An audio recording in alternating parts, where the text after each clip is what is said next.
This is the 2013 Fayetteville Mayoral and City Council Candidates Forum, presented by Fayetteville Technical Community College, the Fayetteville Observer, Fayetteville Regional Association of Realtors, and the Fayetteville Regional Chamber. Video coverage is provided by the North Carolina Center for Voter Education. The forum was held on October 17th at Fayetteville Technical Community College.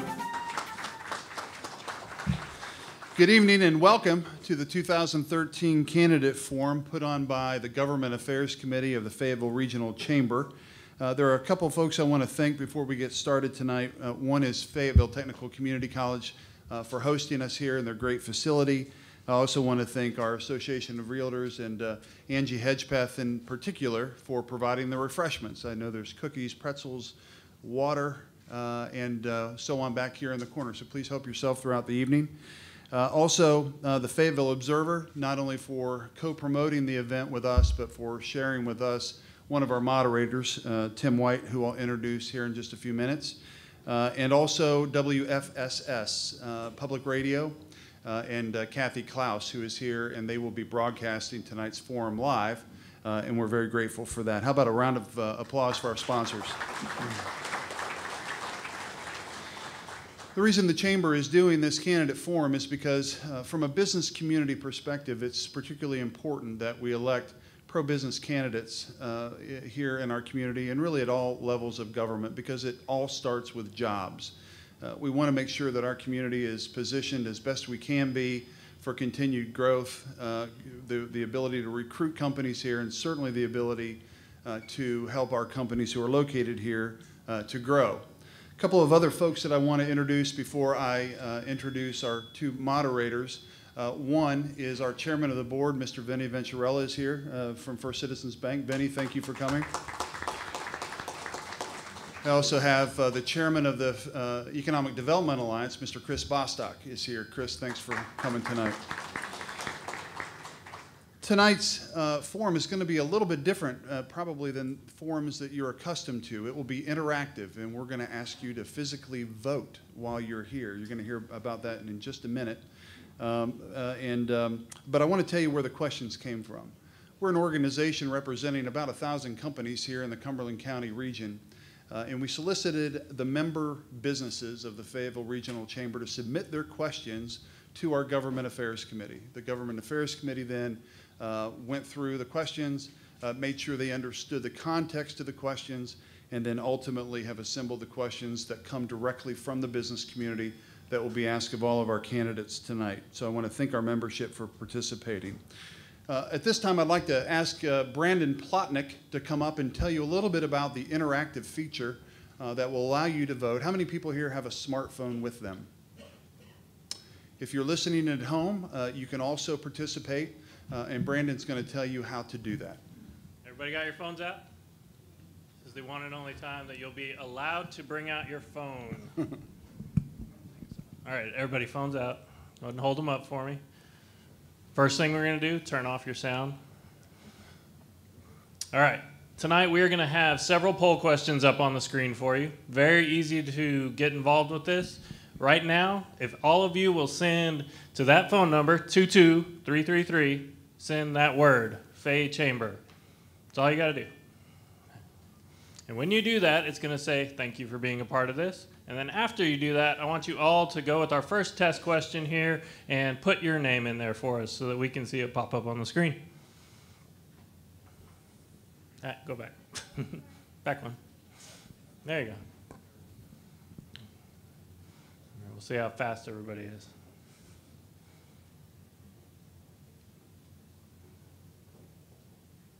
Well, Jim's here. Thank you for being here, Jim.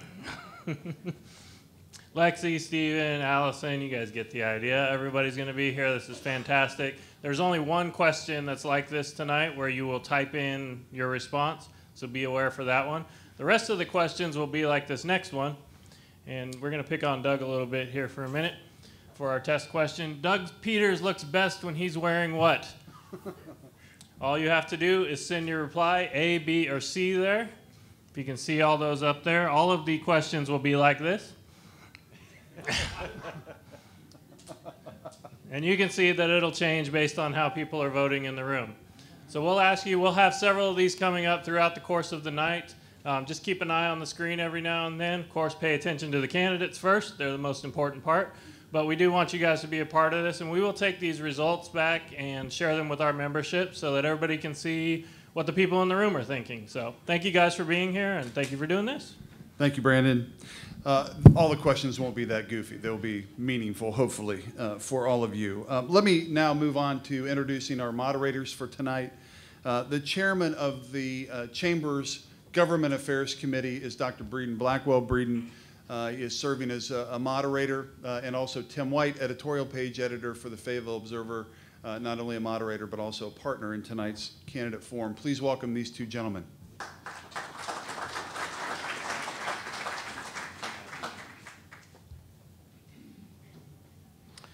Good evening, everyone, and we're honored that you took time out of your schedule to be with us tonight. I want to go over the rules for everybody. We know the candidates probably know the rules, but we know some may be nervous and forgotten the rules. So we want to go over those for everybody in the audience also. The rules are that each candidate will have 1 minute opening remarks. When you have a question, you have 1 minute to respond.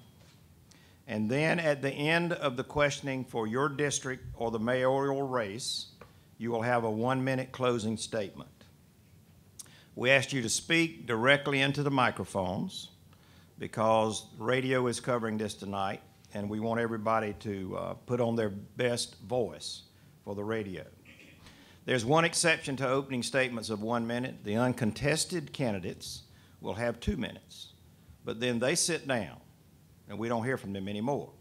So they have 2 minutes. We have a timekeeper in the back of the room. Jenny, raise your hand, please. Jenny's in red, and the red is an important color for you candidates tonight. The first card is yellow. It's got a 15 on it. That means you have 15 seconds to finish. Not minutes, 15 seconds to finish. Now, when Jenny in red holds up the red card, you got to stop. If you don't stop, we will stop you. Not to be ugly, but we will never finish the night on time if you don't stop when that red card comes up. So one of us, either Tim or myself, will say thank you. Next question. The order tonight has been shifted around. It's going to be different than what you're probably used to. You probably thought we were going to do 1, 3, 7. So what we're doing first, the order will be districts 5 and 6 first, and the candidates will come up when we call you. The second order of business will be 1 and 3, and then we're going to have districts 7, 8, and 9 will be the last districts for city council. We have saved the mayoral candidates till last, so they will be on the stage, of course, together, and the mayoral candidates will be last. We'd like to invite our uncontested candidates, Chet Chalmers, McDougal, Katie Ann. Why don't y'all, if y'all go right up here if you'd like to.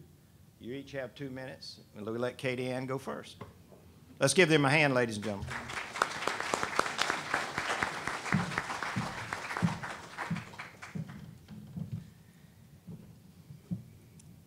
Hello, everyone.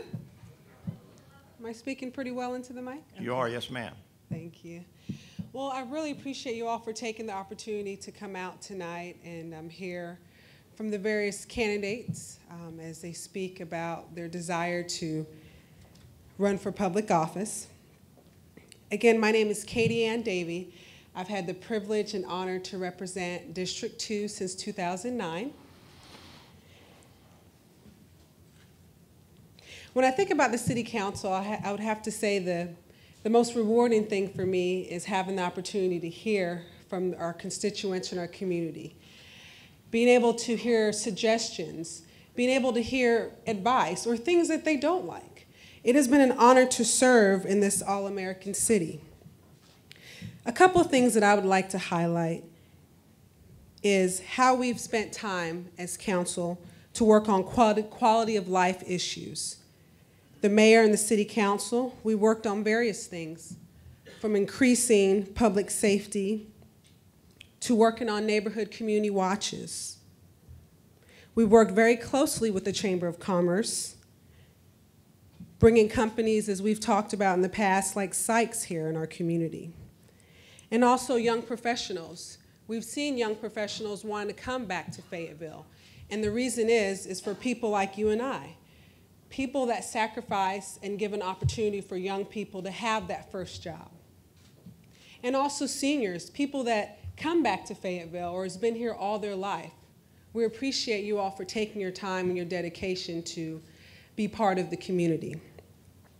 As we look forward to what happens in the next term, we all have a common goal: making Fayetteville better for all, as we continue to live, thrive, and prosper. As for me, the same concerns. Thank you, Katie Ann. Is that it? My 2 minutes? That's it. Okay. Thank you. Well, thank you Thank all you very so much. I appreciate it. Chet, you're next. You mind if I take this off, Mrs. I Whistle? should have told everyone, candidates, that those are wireless. If you feel more comfortable walking around with it, please do. It's my error. I didn't know that till a few minutes ago. Please do. Thank you very much, Breeden, and I'd certainly like to thank all of the sponsors.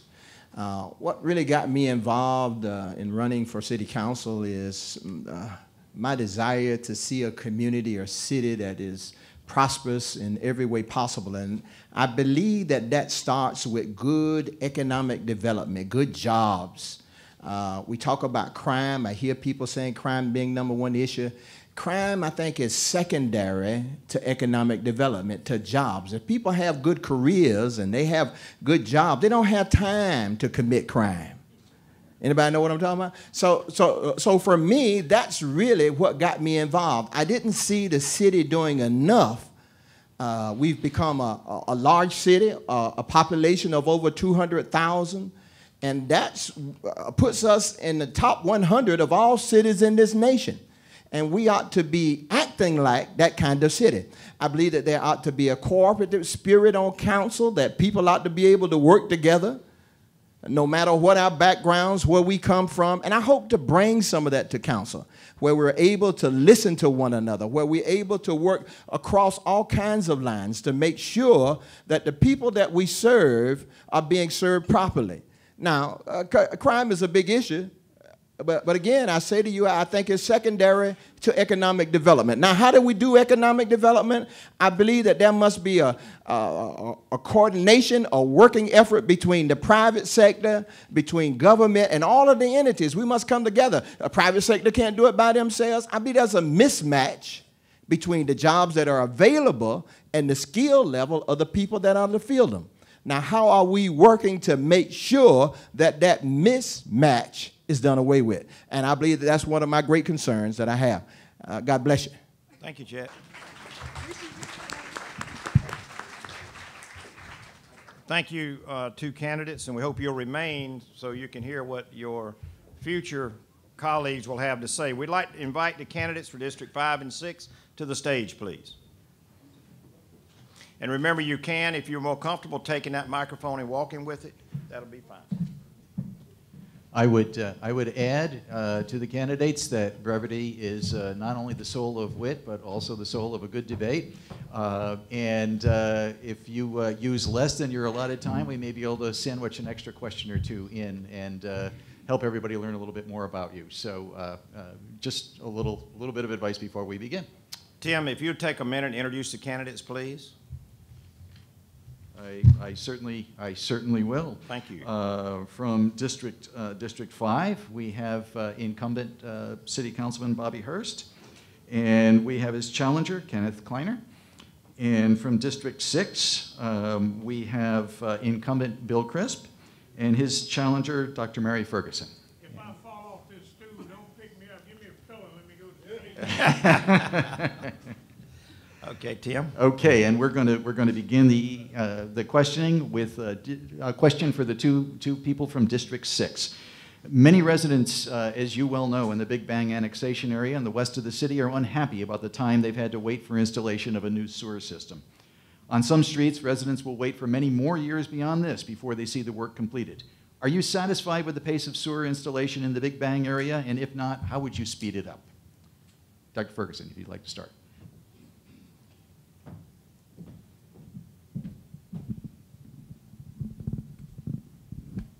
I hope that wasn't part of my minutes, was it? Okay, speeding up the sort system, speeding up the installation.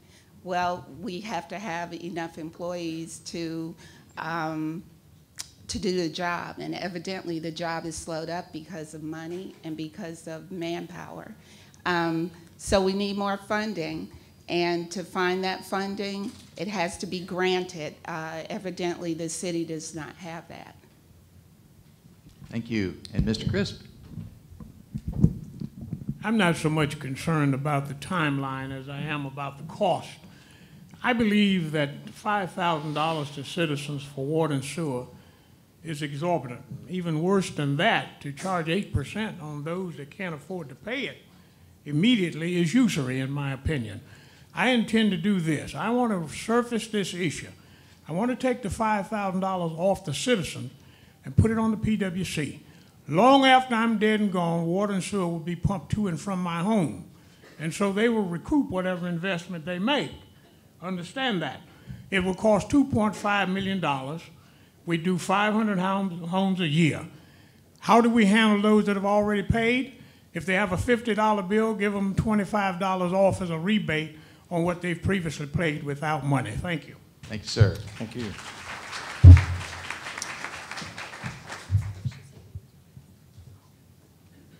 minutes. I can't do that. Now, I'm going to take responsibility for the first snafu. I did not give each of you a minute for opening. So let me apologize to you for that. And why don't we just start on our left with Kenneth. You have a minute, and then if you'll follow in the order you're seated, and watch Jenny, you got 1 minute. Go right ahead. Thank you. Thank you. I'm Kenneth Kleiner. I'm an instructor here at Fayetteville Technical Community College. I've had a lot of fun doing that since 2000. This is my first foray into politics as a candidate. I've been involved with politics on a very shallow level as a voter since I was 18 years old, back in the Republican era of Ronald Reagan, and I had a lot of fun. I'm not sure that running for an office is everything I thought it was going to be. In some cases, it's a lot more. In some cases, it's not quite as much fun as I thought it might be. But I do hope to be able to represent the people of District 5 in a manner consistent with what they want, and go from there and do everything I can to better the city of Fayetteville. Thank you.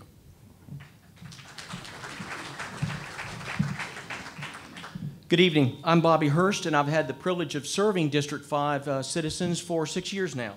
Growing up in Fayetteville, I've met a lot of wonderful, committed people, and I've been able to work with them through community service work that has allowed me to even get to know more great people that love this city. And all of them have hopes and dreams, and they also have concerns. But we all pretty much want the same things. We want a good job.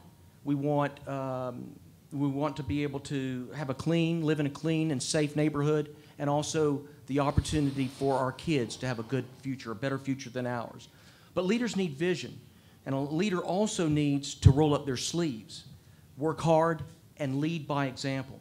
I was out there working for the community before I decided to run for office, and over the years I've consistently volunteered on community projects, working with others in a team, trying to make Fayetteville a better place for all of us. And thank you for the opportunity to serve District 5. Okay.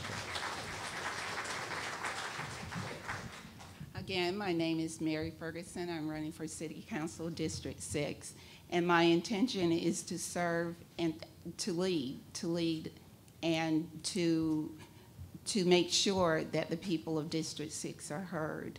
I am an adjunct professor at Fayetteville State University. I have a beautiful granddaughter, son, and son-in-law. That is the core of my heart. And I want my grandchildren, another one on the way, I want them to grow up in a community where they will not be fearful.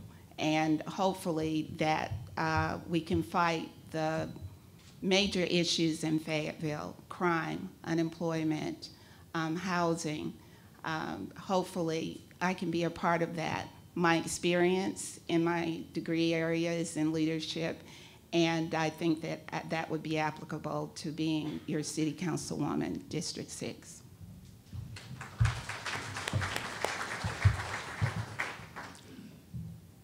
My campaign slogan is people first. I believe that. I'm sincere about that. I'm not simply a candidate for District 6. I'm a candidate for all of Fayetteville. I'm all over this city. I talk to people today from Katie Ann's district, from Jim Arp's district. I talk to people every day from all over. I am guided by what you tell me when we deliberate on council and when I vote on decisions. I don't vote for what Bill Crisp wants. I vote for what you tell me is important to you to improve our living conditions. That's Bill Crisp. I am the voice of the people of Fayetteville. I've said before, I say again, I abhor, I hate ward politics. It does little good for one district to be successful while another is suffering. I am the candidate for all of Fayetteville. Thank you, candidates, and I hope you'll accept my apology for the first snafu of the night. We now go to District 5, and we will start with Mr. Hurst with this question. What sorts of incentives should the city provide to businesses to entice them to move here? Mr. Hurst? I think the Alliance, the economic development team of the Chamber of Commerce has done an excellent job, and we will continue I would continue the partnership that we have with them. Incentives, I think that something out of Salisbury, North Carolina, has been about 6 years ago, was an excellent model plan that we use now for economic development incentives to bring jobs here to the city of Fayetteville. The Garner report of May of 2012 said that two things an elected body should do. One is strengthen and improve your quality of life, and two, it should improve your workforce. And if we do those things, then we're doing a good job, because I can tell you right now, the John Locke Foundation said Fayetteville, the city of Fayetteville is ranked 34th lowest out of 35 of 50,000 plus population in the city of Fayetteville for low tax rate at 45.6% or 45.6 cents per 100 val. Dropped in 2009 from 53. So we're doing a good job. Thank you, Bobby. Thank you. Mr. Clymer? What sort of incentives should the city provide to businesses to entice them to move here? The incentives that should be offered to the companies depends on the type of company that's coming in, what types of jobs they're providing, what their business is, whether it's something that's tied to the number of jobs they create and the average salary for that, or if it's based off the number or the amount of tax revenue that they help generate for the city and the region. It's one of those things where it has to be on a case-by-case basis, and you want it to be where it's fair across the board as much as possible. Not one of those things where there's one size fits all, and you just go from there. Thank you. Thank you. Okay, a question for Mr. Crisp. And Mr. It's your turn. There you go. Furloughs and sequestration have had a pretty heavy impact on our community lately. How can we encourage new job growth and job creation for many of our citizens who've been losing their jobs? Well, I hope you know that I was the person that initiated a call for council to approve an economic task force, which has been approved and will be a subcommittee under the Alliance. Secondly, I've also called for, and the council approved, that we form a crime prevention task force. The police, our law enforcement officers, are reactive. I need proactive. I need citizens to self-deputize and become the eyes and ears. The two go hand in hand. I cannot stand here and tell you that crime is more important than economic development, but I'll tell you that the two are inextricably bound. Unless we do something about crime, we're not going to be able to induce businesses to come into this area. And once we do that, then we'll be able to recruit. We do have a successful incentive program. We've got to look at it for businesses that invest less than $500,000. Thank you. And Dr. Ferguson. I believe that I agree with Bill, but I also believe that schools are involved as well. When people transition, they want their children in good schools. We don't need just one good high school. We need all good high schools. The same with the other levels. I do believe that the rate of employment is lowered. I mean, the rate of crime has risen because of the low rate of employment. And we have to clean up Fayetteville. We have to clean up our image in order to want people to move here. And that's one of our major issues that have surfaced in the past 6 months, and it just keeps going up. And so I think crime is the #1 thing we have to deal with right now. Thank you. Breeden.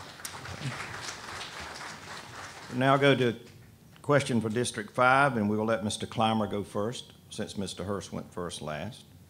The new police chief has discussed the use of new technologies, including closed-circuit television, in improving his operations.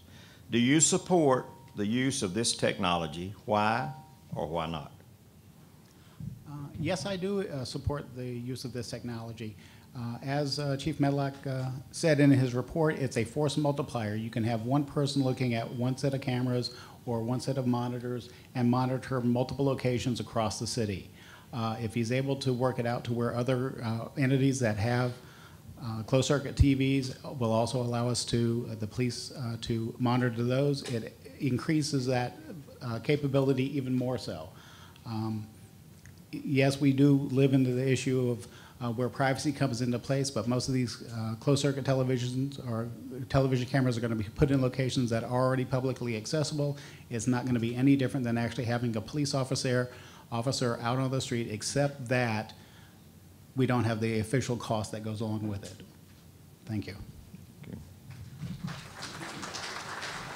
Mr. Hurst, let me repeat the question, please. The new police chief has discussed the use of new technologies, including closed-circuit television, in improving his operations. Do you support the use of this technology? Why or why not? And he'll be first to admit that he's probably not technologically savvy, but he realizes the importance in policing and law enforcement, how critical it is. So he has been very aggressive with that, and I support it. I support the surveillance.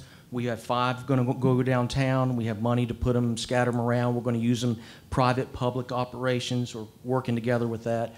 But also some other things that he's open to, as mentioned in the Fayetteville Observer, the plate reader, and also gun detectives, or when gunshots have gone off. And he's already spoken to K3 Brian Kent, who's here this evening, about a handheld unit that can practically do everything for a police officer except take him to the jail. So technology is critical and important in law enforcement, and I applaud the chief for his approach on that. All right, thank you.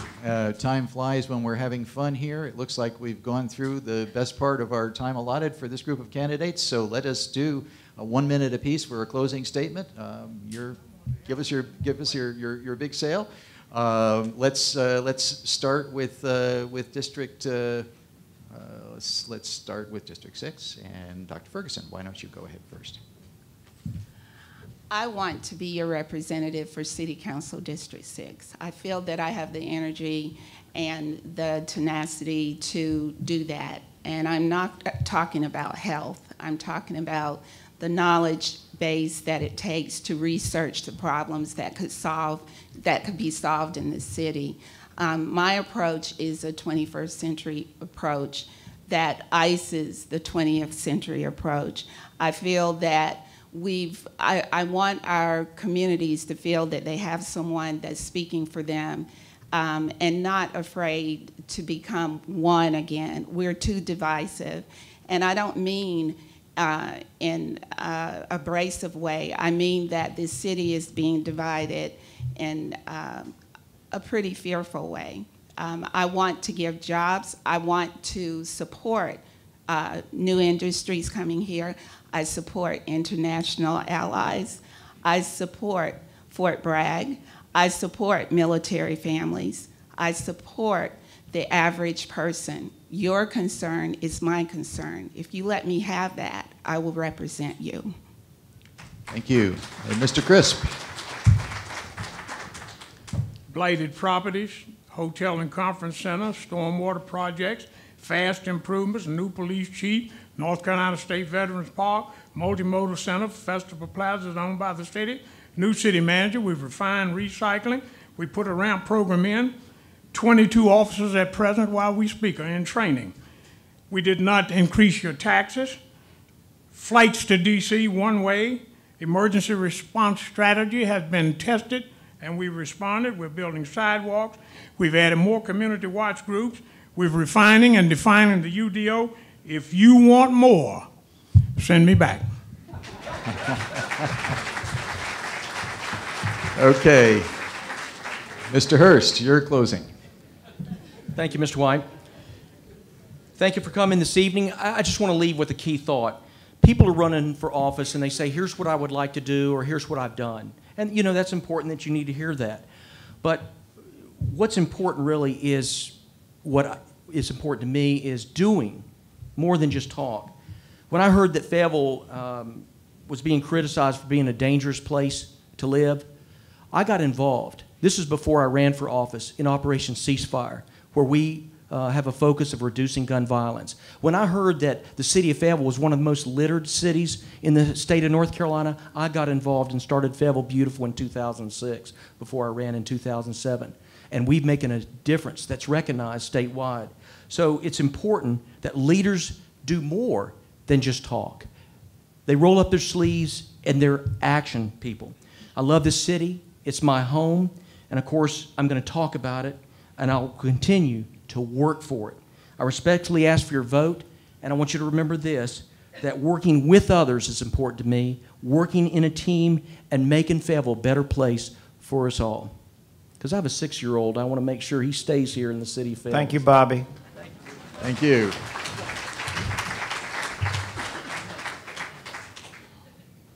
Okay.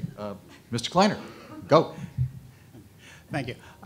I hope to get the votes from the people of District 5, mainly because I look forward to serving them and the city of Fayetteville as their representative. My first question whenever a proposal or a plan is brought up will be, why is it good for the city of Fayetteville? Why is it good for our district? Not who came up with it, so I know whether or not to vote for or against it. Partisan politics are something that, you know, is bad enough at the state and federal level. We definitely do not need it at the city levels. It's too important to too many people that early on. So I hope I get your vote, and thank you. And thank you, all candidates. Let's give these candidates a hand, ladies and gentlemen. I want more, but they won't let me stay up here. Okay, can we have the candidates from Districts 1 and 3 up on the stage now?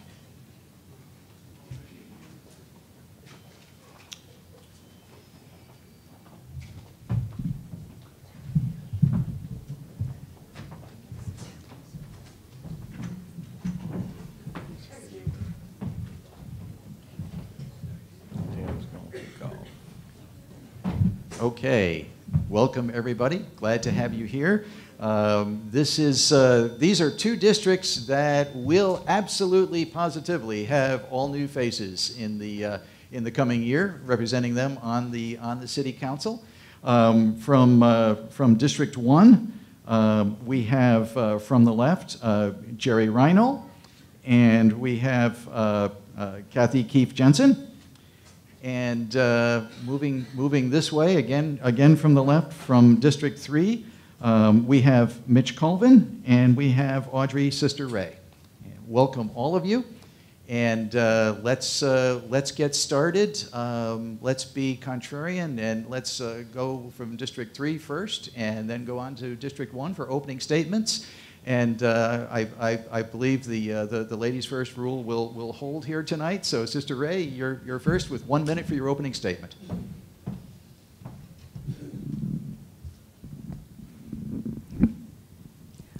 My name is Audrey Sister Ray, and I am a candidate for City Council District 3. You know, one night a man called me and he said, "Sister Ray, I'm just calling you to ask you to please, if you get in, be for real." I have been out here working in the trenches for 20 years as a public servant. I've established a $10,000 endowment at Fayetteville State. I've fed thousands of people.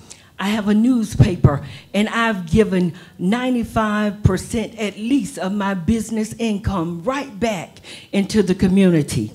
When Nick Gerald's needed a bus, I talked with the teacher, and she said, Sister Ray, we need a school bus, a tour bus to go to Wilmington. Everybody can't afford to pay for it.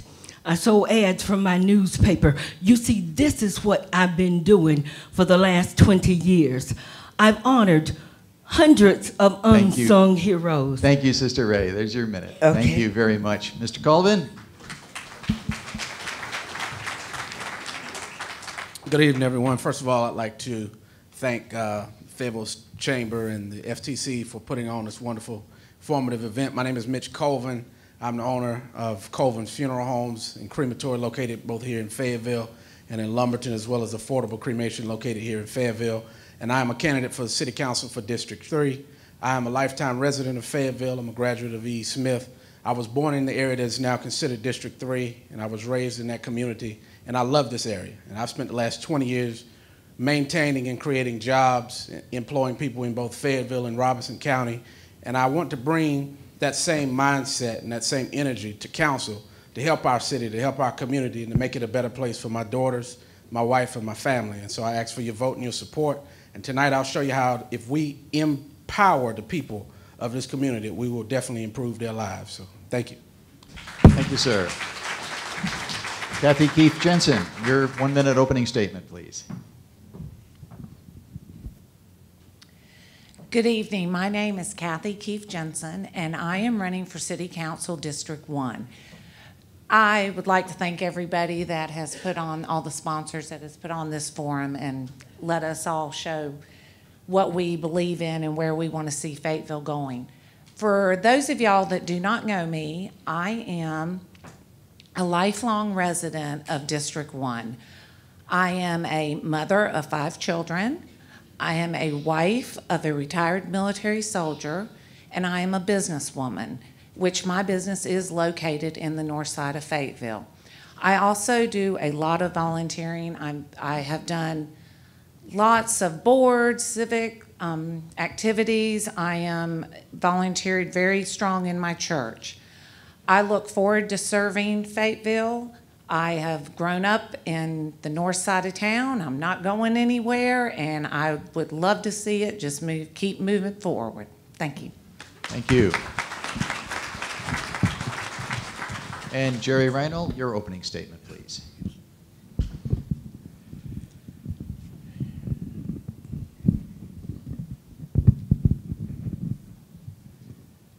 Technology. Good evening. My name is Jerry Reinl, and I'm seeking the office for District 1, Fayetteville City Council. I've been a resident here since about 1983 when the Army brought me to be stationed at Fort Bragg. I'm also a Vietnam veteran. During the 23 years of civilian service, I sought and accepted tough challenges and used my communications, teamwork, and problem-solving skills to accomplish the mission of providing our soldiers with the tools ensuring their worldwide mission success and safe return home to their families. Every day we see reports of life and death situations in Fayetteville. The next City Council will be asked to make some possibly tough life and death decisions and on crime and public safety and local economy, and I am ready to approach all of our problems and challenges and respond to your daily needs. Thank you. Thank you. All right, we will begin the questioning with District 1, and we'll go to Ms. Jensen. And our first question for you, too, is our community's crime rate is certainly one of the central issues in this campaign. What do you think it's going to take for us to reduce our crime rate in Fayetteville?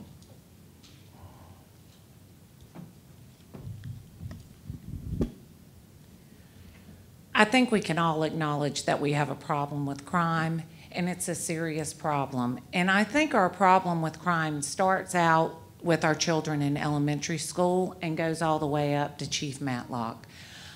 I feel that Chief Matlock is on the right path, and he's going to take us to the right path, but it is everybody's problem. You know, low unemployment equals high crime. So we have to get jobs into Fayetteville, and we have low unemployment, we will have low crime. And I think I said that backwards, and I apologize if I did. But I really believe that jobs are the bloodline of our life here in Fayetteville, and we really need to concentrate on that. Thank you. Mr. Reinhold, same question. What's it going to take to bring down the crime rate? Thank you, Tim. First of all, the City of Fayetteville or the City Council of Fayetteville didn't cause the crime problem, and we're not going to fix it by ourselves. Many of the issues that we've got to deal with are outside of the city's purviews. We've got a broken criminal justice system. The county jail, for example, is owned by the county, and so during the recent Operation Blue Thunder roundup of criminals, they were releasing less level of criminal to lock up a worser one. And if we can't get the people off the street because we don't have the resources, then we have to, like I said, we need help from other wells. The state crime lab has a year backlog. Blood tests and liquid tests are not being processed, so you've got evidence that's not being processed and returned. Cases are being dropped. And the other point is that we really need to have everybody, as Councilman Crisp said, they're the eyes and the ears. Crime prevention starts with the individual, and in our district, we've got 20,000 pairs of eyes. Thank you. We will now go to questions for our District 3 candidates. And Mr. Colvin, you'll get the first question. This city spends millions of dollars each year on purchasing and contracts. How would you ensure that businesses in our community are given priority for these opportunities? Thank you for that. As a businessman, a local businessman, I think that it's important that we educate our local businesses as to the process, and I don't think that there's a communication blockage from the contractual process from the city and making it to the levels of the various business owners. I think that we need a minority coordinator that basically would be in charge of making sure that the contracts and the work is distributed properly. And I think that basically we enhance and improve the environment for our businesses to prosper and to do business with the city of Fayetteville. So I think we have a large talent pool here with Fort Bragg giving us the amount of veterans in this community, and I think we need to utilize our workforce here. Thank you, sir. Sister Ray, let me repeat the question, please, for you. The city spends millions of dollars each year on purchasing and contracts. How would you ensure that businesses in our community are given priority for these opportunities? First of all, I stand for fairness. I stood before the city council and I asked for equitable distribution of goods and services. I believe that the playing field needs to be made level. I believe that everyone needs to be included. I think when the announcements of the bids are given, they need to look at the sources so that everybody will have access and will have availability to even bidding. A lot of people say, well, we need a disparate study, we need this, we need that. But I'm telling you, we need, as a city, to partner with smaller businesses, smaller business partnerships, and I'm talking about minority businesses, veteran-owned businesses, and women-owned businesses. They need to be brought to the table. I'm a champion for small business. Thank you. We'll go back to District 1 now. And a question, we'll start with Mr. Reinhold on this one. We've got all kinds of problems in the city that you're going to be expected to solve when you're a member of the city council, or at least help solve. Which one keeps you awake at night the most?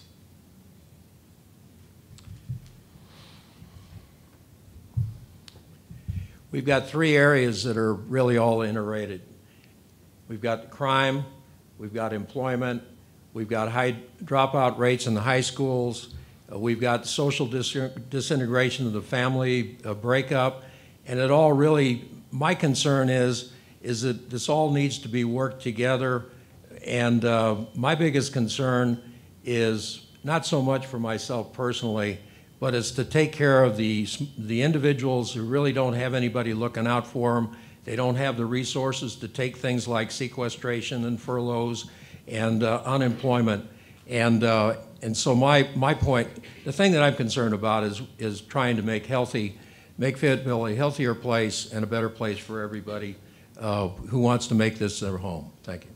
Thank you. Ms. Jensen, same question. Which of Fayetteville's problems is keeping you awake at night?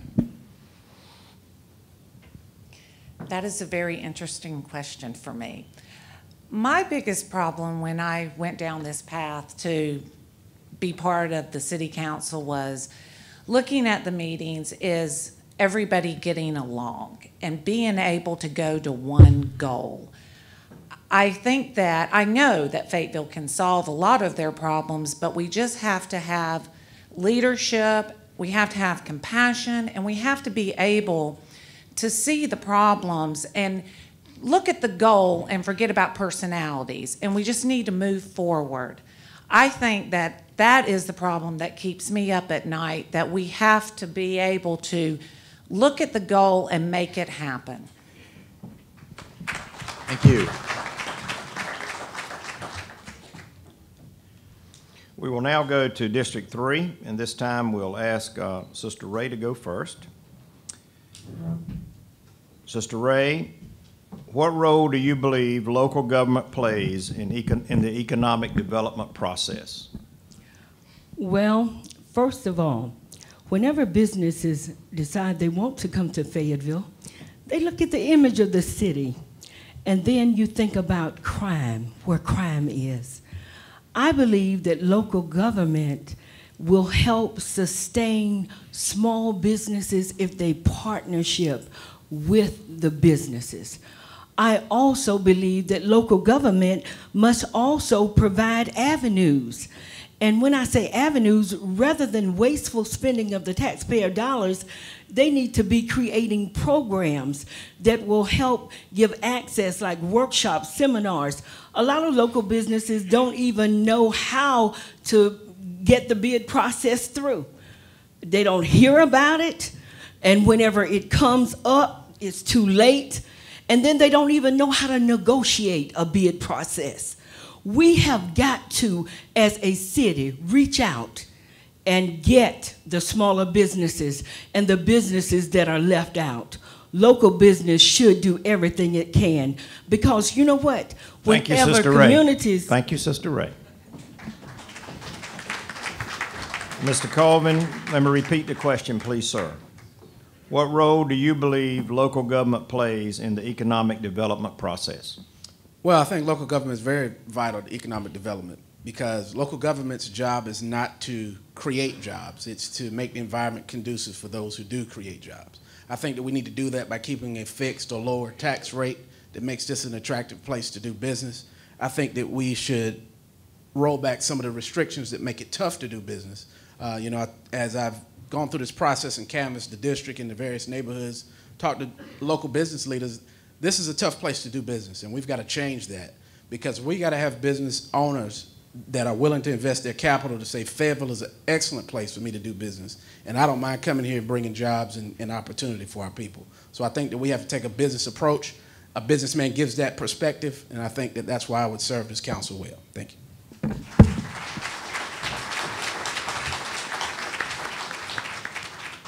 Okay, we can go on to closing statements. Let's begin with District 1 and Mr. Reinl.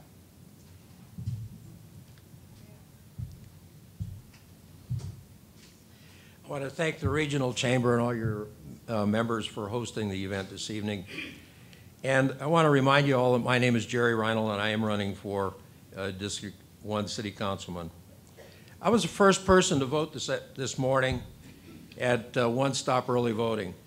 And I ask every eligible voter to take the time to research the candidates and cast a ballot during this period, because, after all, it's the voters that really have the future of Fayetteville in their hands, and they really need to take advantage of it.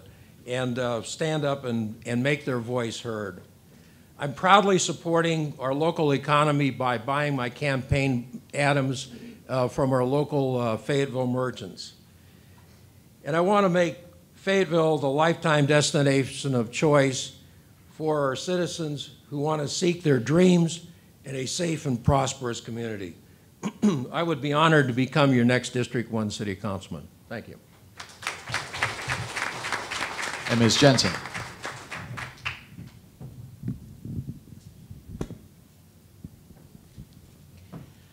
I grew up on the north side of Fayetteville. I traveled with my husband. He was in the military. We made it a decision, even before we got married, that we were coming back to Fayetteville and we were going to be on the north side of town. I took a Nebraska Cornhusker that loves football and brought him to Fayetteville, North Carolina, and we have made it our home with our children. I am very involved in it. I can guarantee you that every penny that I okay to spend, I realize that somebody earned that penny. I believe that I am a very good choice to represent the north side of town, District 1. I would be honored to have your vote and your confidence. Thank you. Thank you. And now let's conclude. Mr. Colvin, you have 1 minute for your closing statement. Again, I'd like to thank the Fayetteville Chamber of Commerce and FTC and those who've put this forum together on tonight. Again, my name is Mitch Colvin. I'm a candidate for City Council for District 3. I'm a product of my community that I'm asking to serve. I've served this community in the private sector for the last 20 years, providing services to them in a very difficult time. And we're also in a difficult time, in my opinion. And I ask, we need leadership that has vision, has innovation, and I represent a candidacy of change. If you're tired of the same processes, then you change the process. And that's what this candidacy represents. I ask for your vote on November the 5th.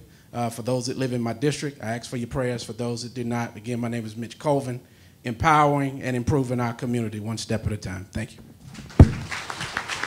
And Sister Ray, your closing statement. My name is Audrey Sister Ray, and I have worked in the North Carolina General Assembly as a legislative assistant. I assisted in crafting 3 bills which became North Carolina state law. When I get on the City Council, I want to build consensus for local legislation. I want to support small businesses, women-owned businesses, and businesses throughout Fayetteville. I believe we need to streamline the regulatory process. I think we need to cut out some of the red tape that businesses are experiencing trying to start up and open businesses in Fayetteville. I am asking you to vote for proven experience. I've collaborated with organizations. I've worked all night toting collard greens and feeding thousands of people. And I have worked hard. Let me work hard for you. Thank you, and thank you all the candidates. Let's give them a hand, please.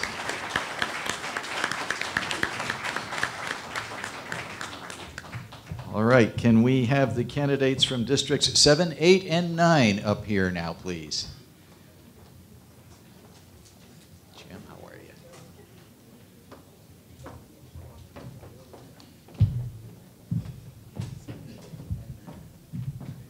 I think we'll do it 7, 8, 9. Sounds good. Thank you. 7, 8, 9. Mike, will you?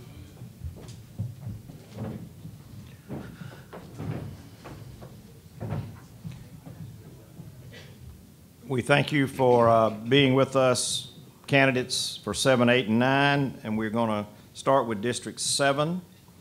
We will go for your opening statements. We will go with Larry Wright first. Mr. Wright. Hello, everyone.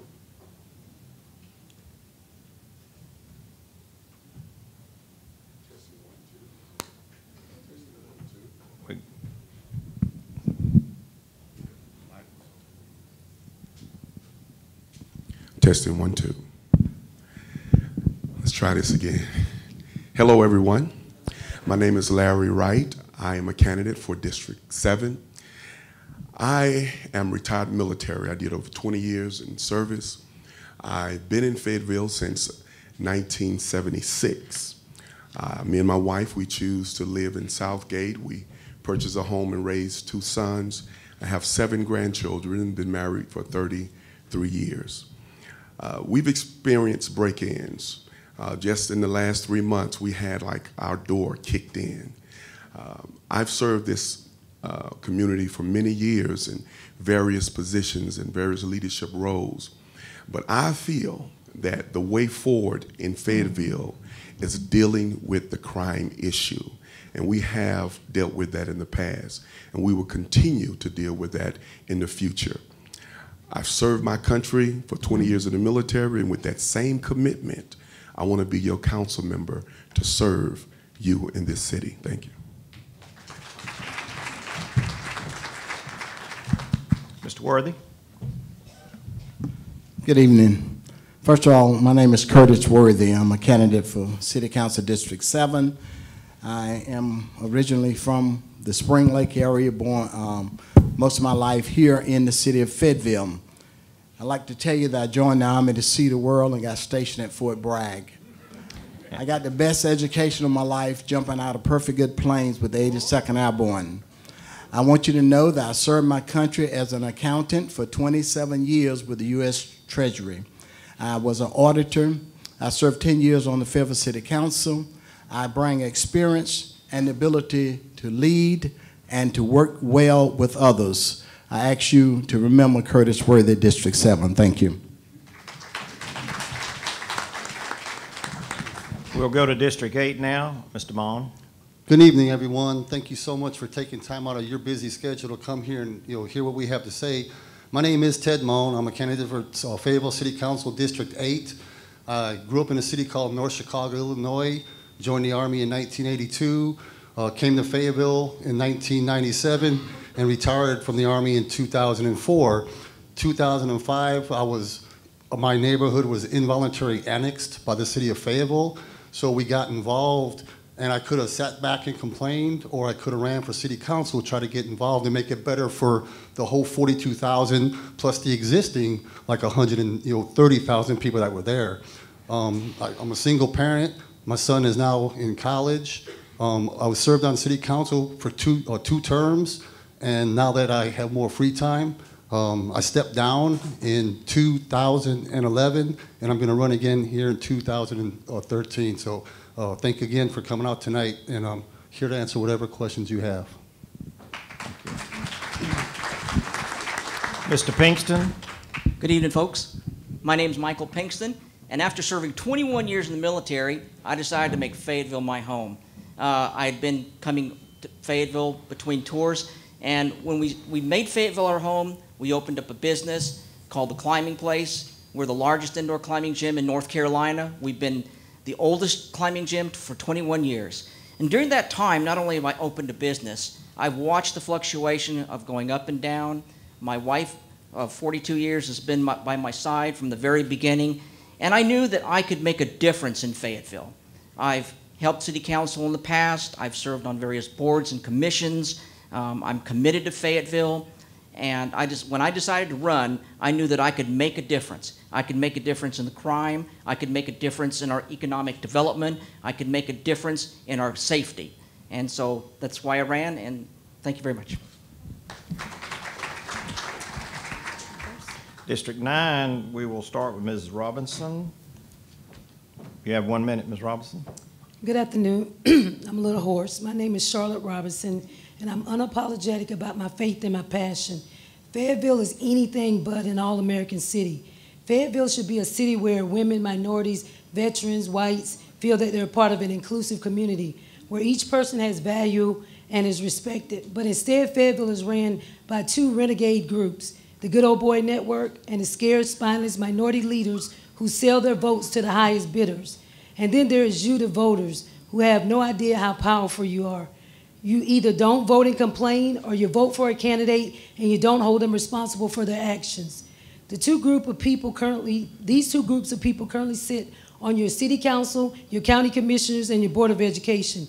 Each department you continue to re-elect by name recognition. How do we fix this? The larger group of us, whites, blacks, minorities, and veterans, work together for unity in this community. Mr. Art, you have 1 minute. Thank you, Mr. Blackwell. I just want to say good evening. I'm Jim Arp, and respectfully, I respect your comments, but I respectfully disagree. I love this city. This city's a great city. This city's making great strides, and it continues to make great strides every day. And it does because people get involved. People come back here and make this their home. I'm a Fayetteville native, a native son. I grew up here. I graduated from Campbell University. I went into the Army. I did 20 years. I served 3 tours here. Came back here and retired in 2003, and I stayed here because this is a great city, Mr. Mayor. It's a great city. And we're making great progress. And I'm very, very, very pleased with where we're going and how we're getting there, but the job's not been done. There are things that need to be done. And we're going to continue to work hard. And we need real leadership in this city. We don't need people who just spout rhetoric. We need people who can solve problems, work with others, and build unity. And I think I'm one of those people.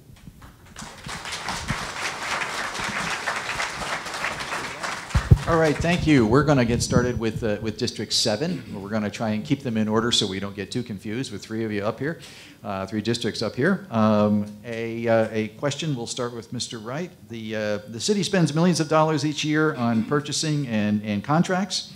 How would you ensure that businesses in our community are given priority for these opportunities? Fayetteville first. I heard that somewhere.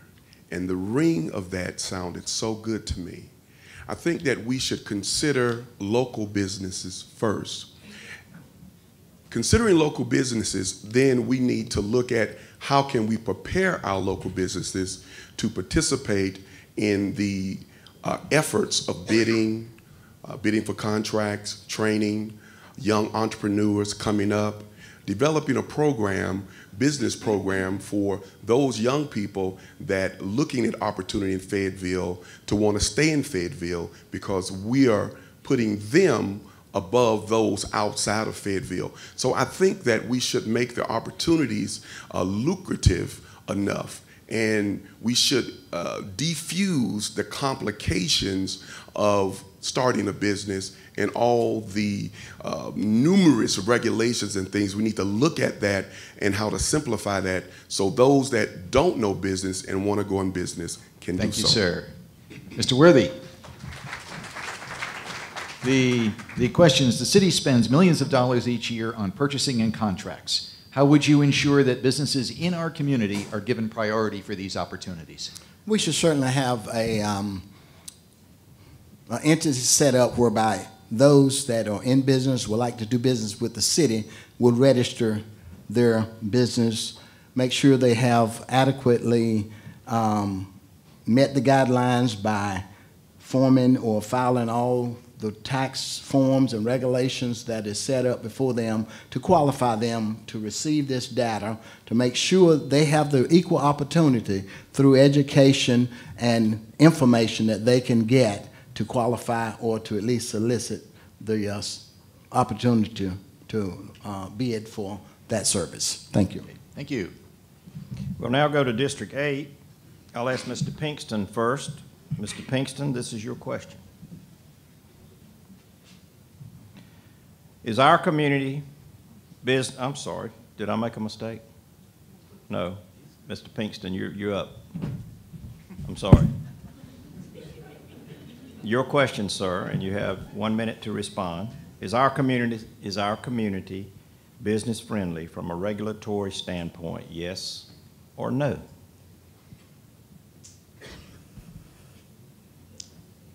Thank you, Breeden. I'm going to say no. That's what I needed to hear. Mr. Mon, it's your timer. No. Okay. Mr. White, it's your time. Okay. We're going to go to District 9. And our first question, and you're there, so Mr. Arp, you got it. The redevelopment of the Prince Charles Hotel has been in the news a lot lately. The developer who wants to convert the property into a business and residential condominiums has discovered massive vandalism inside and has asked the city to provide up to $2 million in funding to offset his losses. What are you going to vote to do? I'm going to vote not to support $2 million for the Prince Charles Hotel. I would tell you that I went out this past Sunday to the Karen Chandler Trust fundraiser down in Festival Park. And I took the time, Mike, to walk up to the Prince Charles Hotel. And I walked around the outside of the hotel and I looked at it. And the thing that strikes me is, you know, as a property owner, it's my responsibility to maintain my property. It's my responsibility to ensure that it's secured. And it's my responsibility if somebody's getting into it to identify there's a problem and put a stop to it. It's not the city's responsibility, and it's not the city's bill. Ms. Robinson. I would vote absolutely not. As a property owner of commercial property and several rental properties, it would be, again, my responsibility to make sure that that's taken care of. So I don't think that the city council would get involved in taking care of somebody else's property, so I would vote absolutely not to fund that project.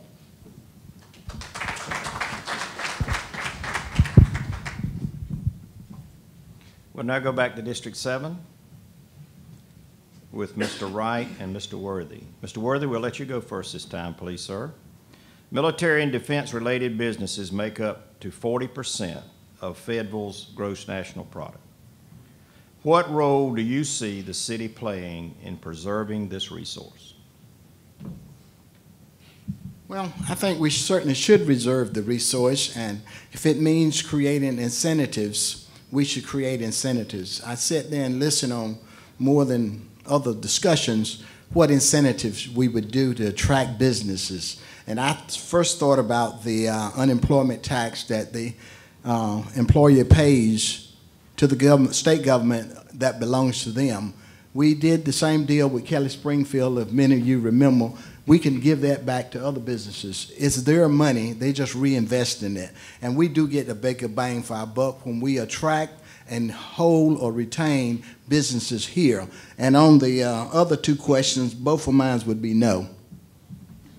Thank you, sir. Mr. Wright, you have the same question. Military and defense-related business makes up to 40% of the Fayetteville's gross domestic product. What role do you see the city playing in preserving this resource?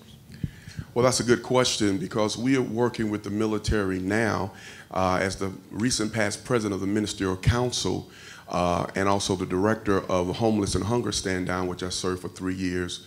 We partnered with the military. We had 82nd come out, the choir to come out and sing at the VFW.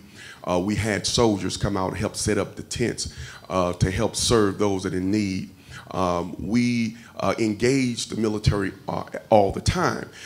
They called me to be a keynote speaker for Black History program this year, and I had an opportunity to meet 4 generals, 3 sergeant majors, and also the EEO of Fort Bragg as well.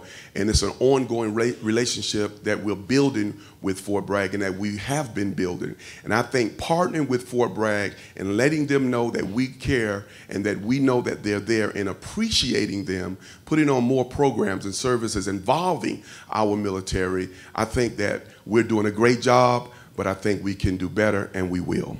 Thank you, sir. All right, for District 8, I think we'll start with Mr. Pinkston this time. Since you folks are from the Big Bang part of town, I want to revisit a question that we asked earlier. I think I'd like to hear your answers as well. Many residents of the Big Bang annexation area are unhappy about the time they've had to wait for installation of a sewer system. On some streets, residents will wait probably many more years before they see the work completed.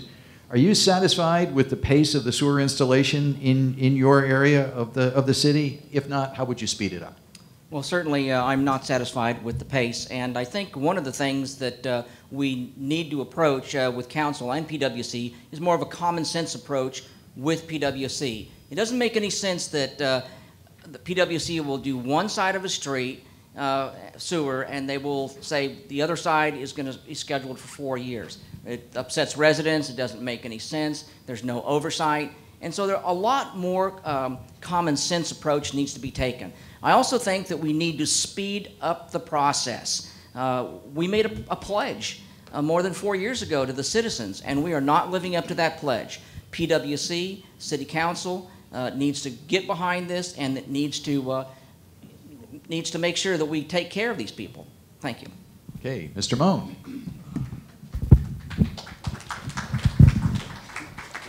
That's an excellent question. When I came on council in 2007, we found out that the previous council, when they did the annexation, they had no plan. They had no funding plan to extend sewer to some 8,000 homes and water to some 400 homes. And so in the first year and a half or so, the council of 2008 came together with PwC to come up with a funding plan. And that's PwC, because of constraints, said they could do about 500 a year, and it would take 16, 17 years. What I think is we need to work closer with PwC, and we need to, with their reserves, their $83 million reserves, we can't see if we can't take some of that and speed up the process.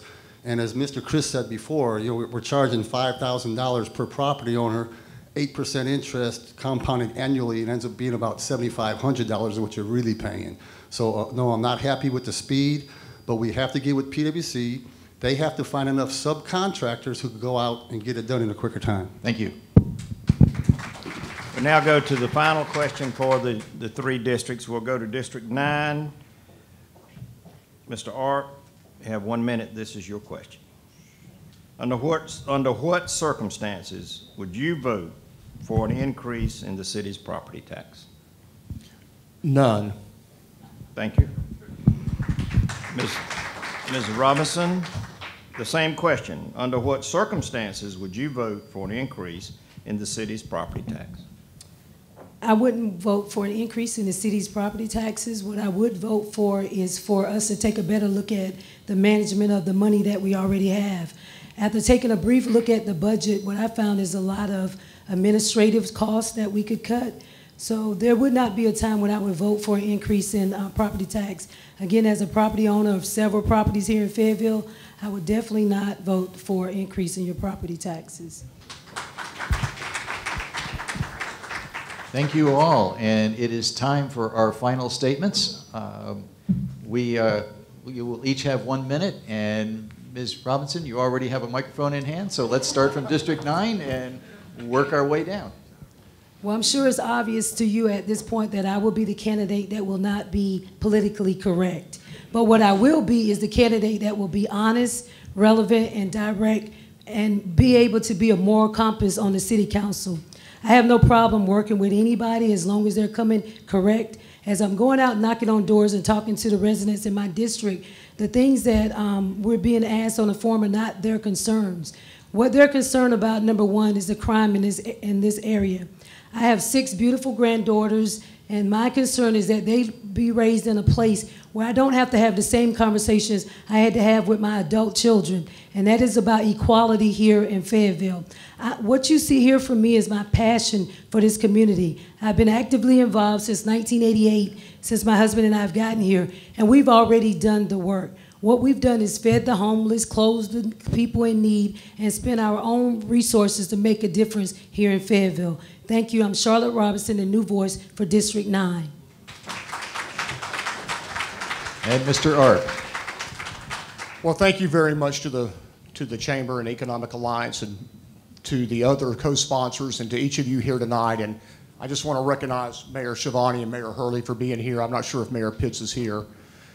We've got a legacy of great leadership in this city, but leadership's not about strong rhetoric. Leadership's about strong actions. And we've heard a lot of talk about public safety, and that's the #1 issue in this city. And I think I've been a strong voice of reason for public safety. I was the one who authored the Stop Action Plan when we had an issue with driving while black in the city. I'm proud of that plan.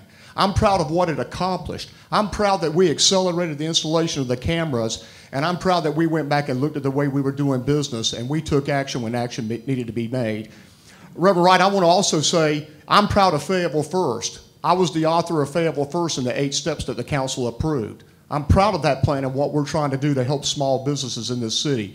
It's important that we solve the crime issue. It's important that we improve the economic conditions for our small businesses, all business. Every business in this city should be on an equal playing field.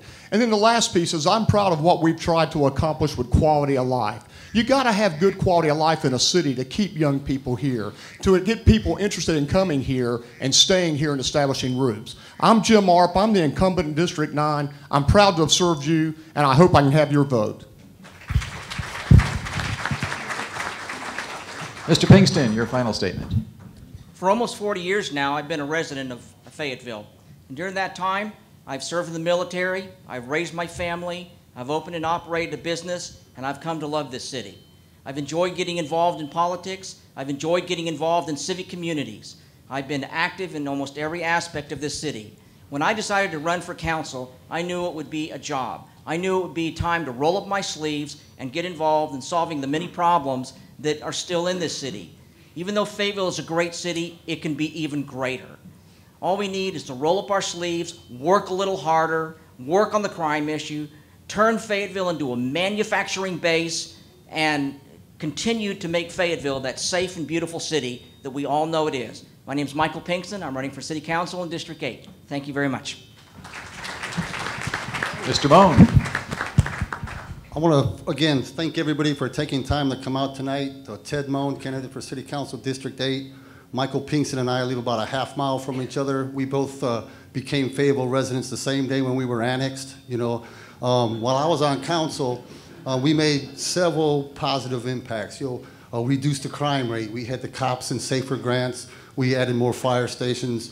We worked together as a team. For the first time in history, the Fayetteville City Council and Cumberland County, along with the Chamber, came in with the same incentive program to try to invite businesses here. It's called the Tax Grant Back Program. That was never done before. So we worked as a team with our higher government.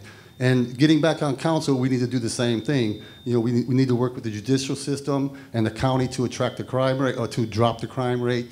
We need to improve our parks and recreation as money becomes available. And I'm committed to working for, and my slogan, we all have slogans, is your voice at City Hall, because you tell me what's important, then I represent you. I don't represent my own biases and my own opinions, so your voice at City Hall. Mr. Worthy, your closing statement, please. Thank you. My closing statement would be as following. As far as it relates to taxes, the answer is none, no.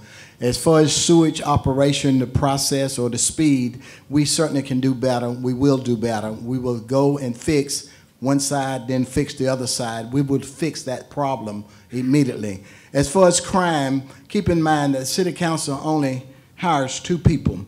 I would first engage the city manager to find the resources that the chief of police need to solve the problem as they see it related to crime. I have a lot of confidence in Chief Medlock's ability to solve that problem, but we need to engage our city manager. That's his call. That's his job. I'm Curtis Worthy. I've served on City Council for 10 years. I've been married for 46 years, living in District 7. I'm an experienced person of 10 years on the Fayetteville City Council. I'll be your voice, your willing voice. Vote Curtis Worthy, November 5th. Thank you. And finally, Mr. Wright, your final statement. Thank you. I believe that crime, the prevention of that, starts in the home. I believe that parents should get involved in their children's lives. I believe that we should go back to the basics. I've served in our community for over 20 years, come from the trenches. I'm not in the ivory tower, but I'm one on the front line. I'm a proven leader in our community. I believe that if we would look at the real issues and come together as a community to build relationships to solve our problems instead of dividing because of our differences, I think we can get a lot done here in Fayetteville. I built my own church from the ground. I was my own general contractor. You know, I even served on a board for drug and alcohol rehabilitation for 3 years. I was the president. So we understand what needs to be done. What you should do is vote for me for District 7, and you will see it get done. Thank you, Mr. Wright. And a big hand, please, for all of these candidates. Good job.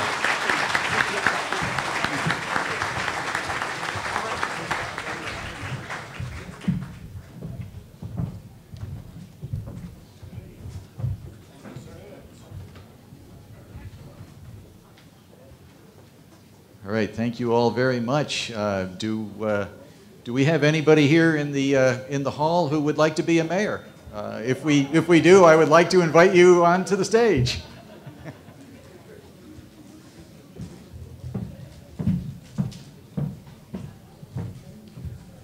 Good evening, Nat. How are you?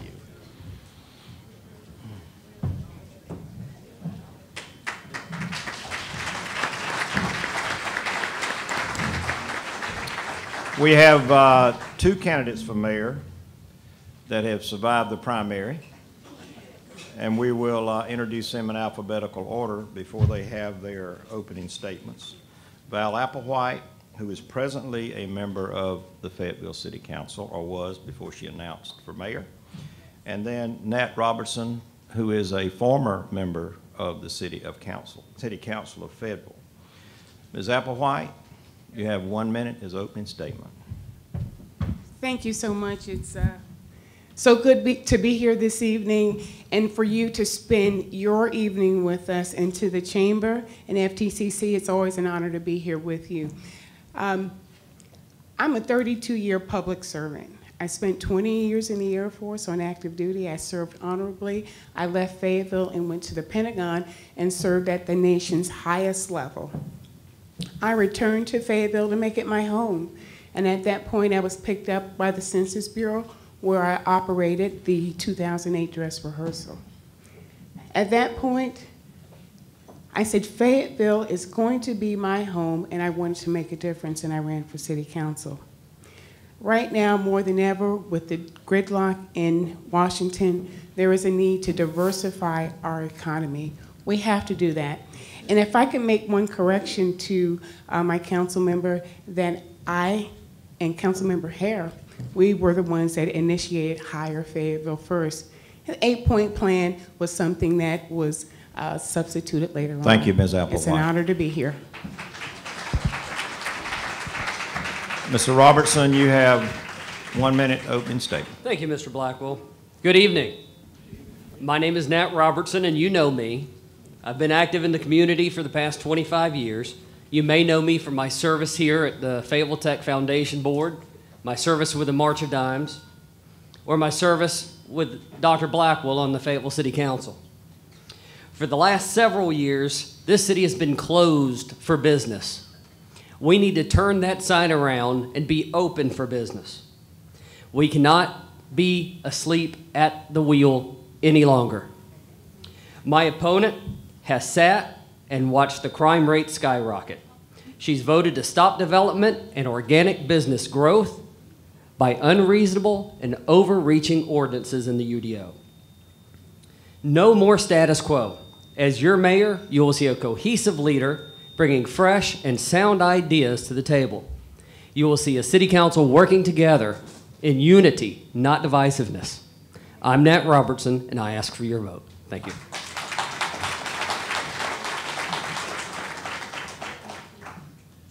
Okay, let's start with our first question, and we'll start.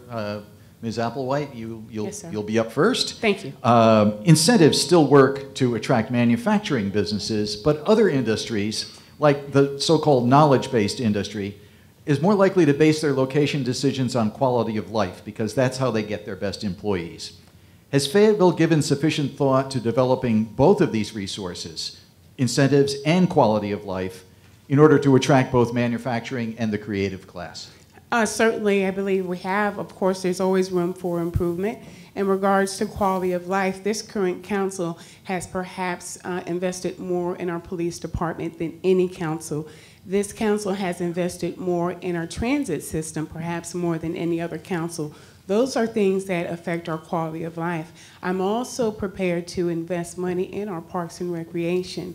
We've worked very well with the Chamber in terms of developing economic incentives for businesses, and we can continue to do that. Often we handle those on case-by-case basis. Again, I say that we've done more, but we can continue to make improvements. Mr. Robertson.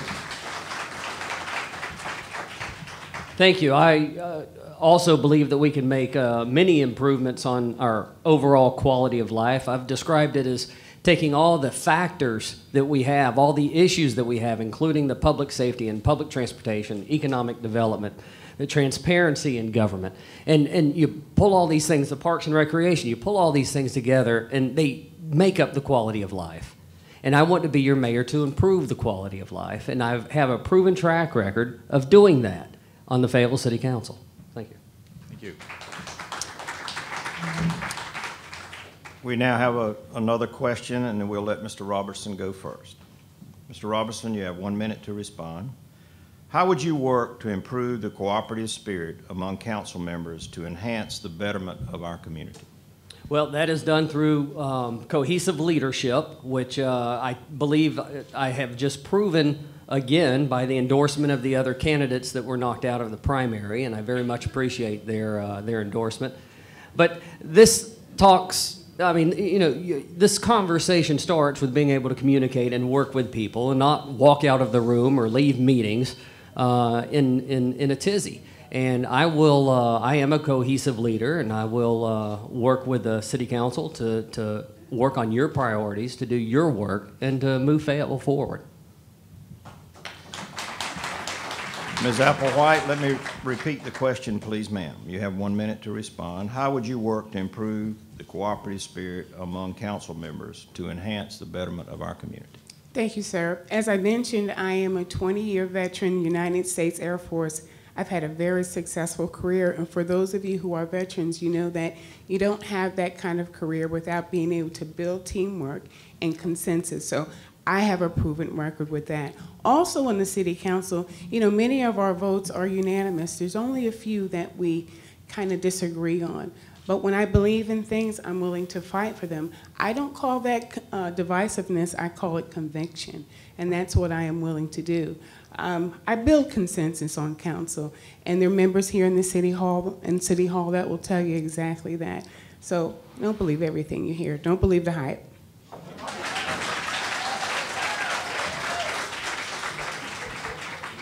Okay, thank you. Question will start with you, Ms. Applewhite. Yes, sir. You both have served as city council members, one of you presently, one of you in the past. What is the one initiative you would point to, the most important initiative you would point to, that you personally took the lead on to make happen during your time as an elected member of the city council? Well, there's one issue that, you know, many of you may not even be aware of, but we have a very diverse community, and I single-handedly brought the limited English proficiency program to the city of Fayetteville. There was a Latino soldier that came back that said, you know, she left her mother here with the children and she couldn't access services. It took me 2 years to bring that to the city hall, but right now, when you log on to our website, you'll see things in Spanish. When you go to our bus terminals, you'll see things in Spanish. I'm very proud of that effort. It's nothing that we've done before. We're an all-American city, and we need to act like it. Mr. Robinson.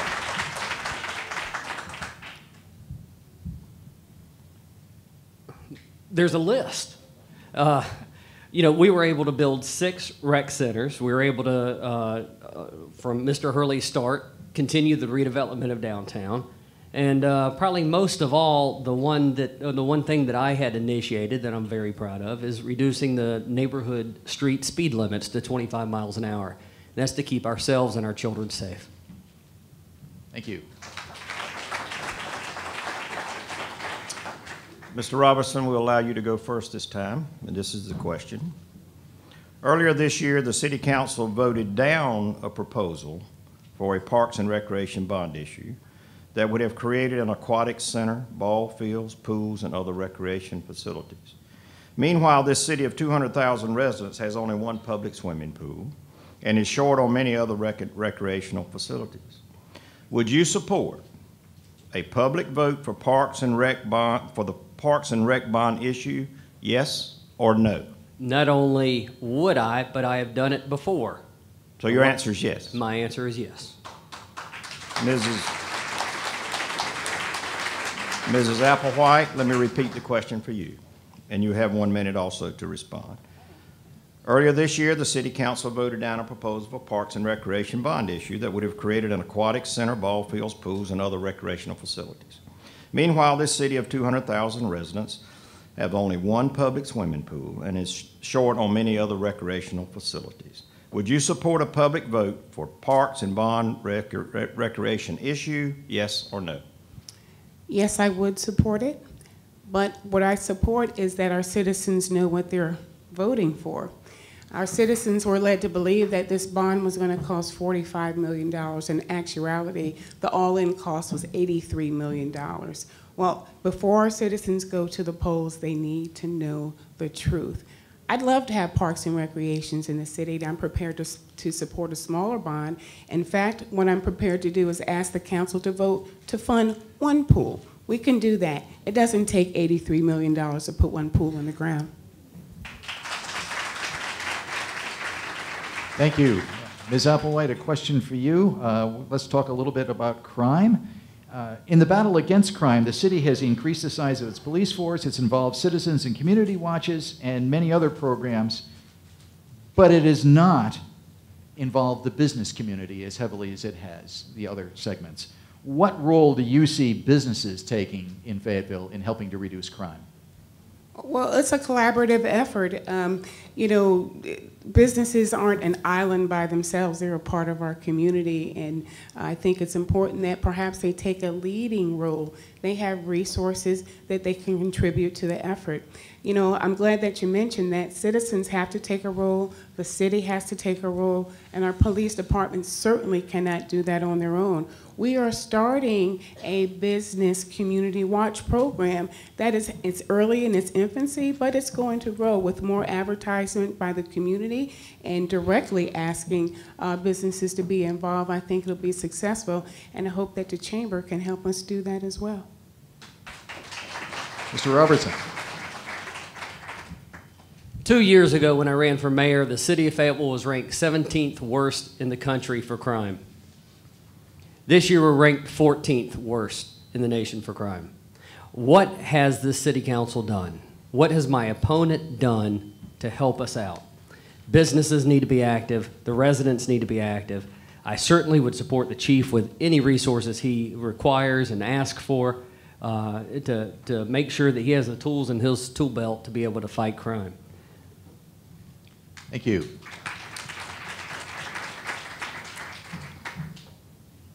Ms. Applewhite, we'll let you go first on this question. Thank you, sir. The city is moving quickly to assert more control of the Public Works Commission and its $80 million reserve funds, and to combine some common functions of city government and the PWC, such as their legal and marketing departments. Do you support the city's actions at present, or would you prefer a different course of action? Well, I certainly believe that the city needs to exercise more oversight over PWC, as long as it's in compliance with our charter. And you know that I've said that time and time again. But what I don't believe is that we need to move lightning speed. We've been talking about this for 6 years, and the house is not on fire. We need to move deliberately. We need to understand the impact to the taxpayers and the ratepayers before we move too fast. And we don't need to spend $300,000 for a consultant. You know, we have 10 elected officials and we have 4 appointed commissioners. I think that's something that we can work out on our own. So let's be cautious. PWC is well run, and there's no need to rush to judgment. Thank you. Mr. Robertson, let me repeat the question for you, please, sir. Thank you, sir. As we've done with all candidates. The city is moving quickly to assert more control over the Public Works Commission and its $80 million reserve funds, and to combine some common functions of city government and the PWC, such as their legal and marketing departments. Do you support the city's actions at present, or would you prefer a different course of action? Well, I don't believe that PWC is broken, so I don't believe there needs to be a huge fix, but I do support the documents presented in order to bring them back to the charter. PWC over the past few years has strayed, and we have got to look at bringing them back to follow the charter that was set by the state. Thank you. All right, thank you. Mr. Robertson, the Chamber believes that a vibrant downtown is critical to a community's economic development efforts, as it serves as a barometer of the economic health of the entire community. What is your position on downtown revitalization, and what specific actions did you take during your terms in office to improve our central business district? When I was in the council, I actually came on city council back in 1989. Some of you in the room weren't born then. We did. Mayor Hurley was the mayor in the previous council just before I came on. J.L. Dawkins, of course, was my mayor. We worked together to revitalize much of downtown, including the Hay Street and Person Street areas, making it the mall that it turned into. And then, of course, we had to reverse that and allow vehicle traffic back through it. But I do. I have a proven record of supporting the heart of the city. And I do believe that that is one of the first places that visitors want to see, is a vibrant downtown. Okay. And Ms. Applewhite, what is your position on downtown revitalization, and what specific things have you done about improving our central business district? Thank you, Tim. I am very proud of the North Carolina Veterans Park, and we allocated funding with that in conjunction with the state. That is certainly a tourist destination for many people. I've also voted to support the multimodal center that we'll be breaking ground on. That as well will bring transportation into, consolidate transportation in downtown. But I do believe that it's a matter of fairness. I believe I heard a number, the mayor spoke at the chamber luncheon, something like $50 million in the middle of downtown and another $200 million. Well, there are a lot of areas in our city that need similar attention. We have dirt roads. We need to extend sewer. So while I do support downtown, you know, the city is much bigger than just downtown.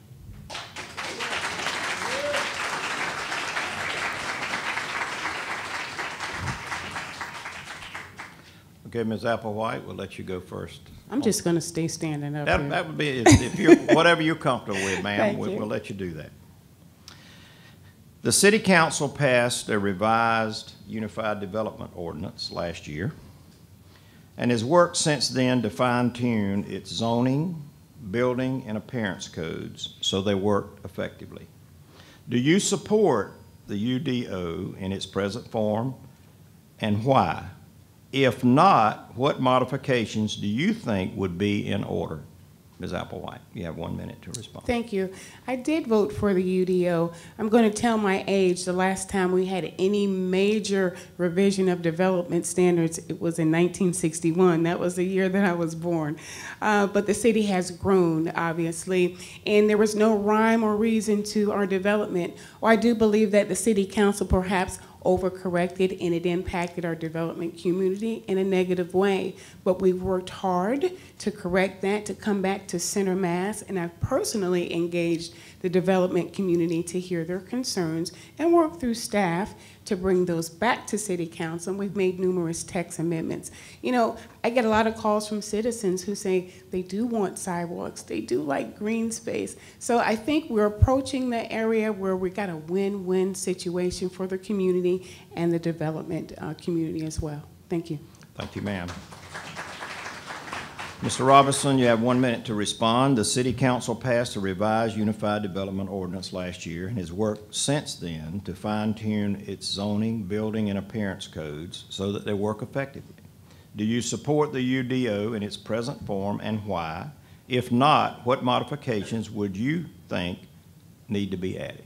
It was passed 2 years ago, and I don't believe that we should throw the baby out with the bathwater, but we do need a fast and fair appeals process to the UDO.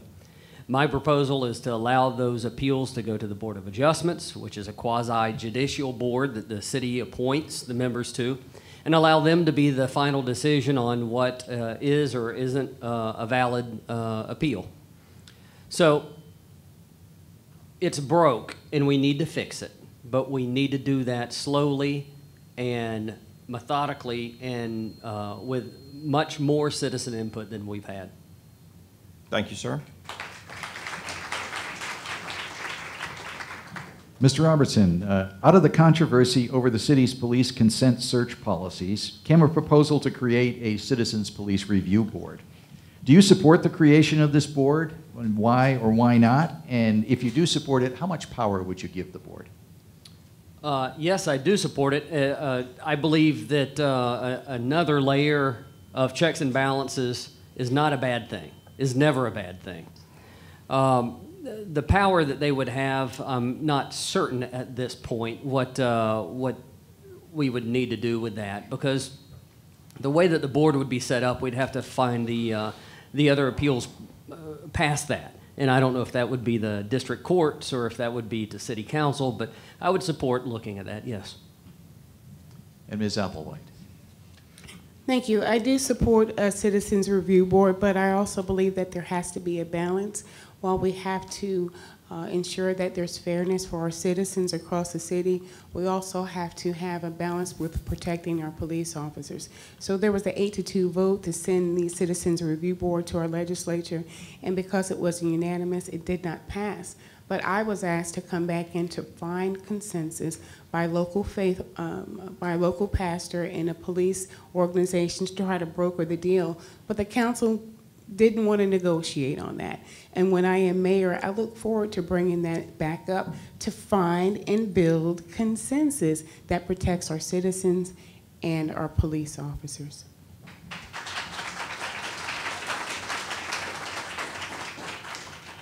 Ms. Applewhite, you have the first go at this one. I'm ready.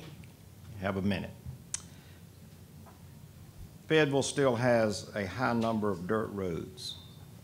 As an urban area, would you support paving all public dirt streets? That's an initiative that I've brought to council over the last 2 years. You know, everything is a matter of priority and a matter of cost, but when you drive through some of our neighborhoods, it really looks like almost a third world country, like we're somewhere else, not the kind of city that you and I believe in. So yes, I believe that we have to find a way to pay for it, and there's some legal issues, particularly about private streets, how we can assist our citizens that live in private roads, because we did annex certain parts of this community, so I believe that we have to help our citizens get there. The same quality of life across the city. That shouldn't matter what zip code that you live in, but I do support that. Thank you, ma'am. Mr. Robinson, Fayetteville still has a high number of dirt roads. As an urban area, would you support paving all public dirt streets? You have 1 minute. Mr. Blackwell, we've been working on that for years and years and years, paving the dirt streets. I'm of the opinion if the majority of the residents on that road want it paved, then we should pave it. If the majority of the residents on the road, assuming it's a country road and not a major city thoroughfare, if they decide they don't want their street paved, then I don't think the city has any business going in and doing it. Thank you, sir. Okay, question for you now, Mr. Robertson. The military and defense-related business makes up at least 40% of Fayetteville's economy. What role do you see the city playing to preserve that resource? I think, excuse me, just as Mayor Shivani has been a real ambassador for the city to the military, I see our next mayor doing the same thing. We need open communication, and we need unity, and we need one voice, and we need to work together with our military partners, our county commissioners, to make Fort Bragg feel welcome in Fayetteville. Ms. Applewhite, same question. How do we preserve, how does the city preserve that 40% of our economy that comes from Fort Bragg? Right. We work hard at that. We have lobbyists, a lobby group that advocates on our behalf in Washington. But I think what's important is that we understand the military. And I've served our country for 20 years. I understand the challenges and particularly the environment under which they operate. So I believe that we can continue to build relationships with Fort Bragg, with the leadership, but also we've got to help our military members feel at home in our community. They're more than just a paycheck, more than just economic development. They're people, they're families that really want to be a part of our community, and we can work with that and help our military people to stay here. That's how you kind of grow the military machine as well.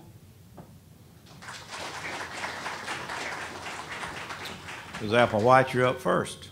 I'm ready. And you have 1 minute to respond. Under what circumstances would you vote for an increase in the city's property tax? You know, that's always a tough decision and something that scares any elected official when you're going through the budget deliberation. You know, we've shortfall, Bunny, and PwC on occasion has come in and saved the day. I think that what we have to do is do a better job in letting our community know the state of our community. You know, we have extensive stormwater damage. Do they really understand the needs of this community? I think once we make that case to our citizens, we let them decide whether or not that correction or that investment is worth a property tax. We have to listen to our citizens and let them to decide that.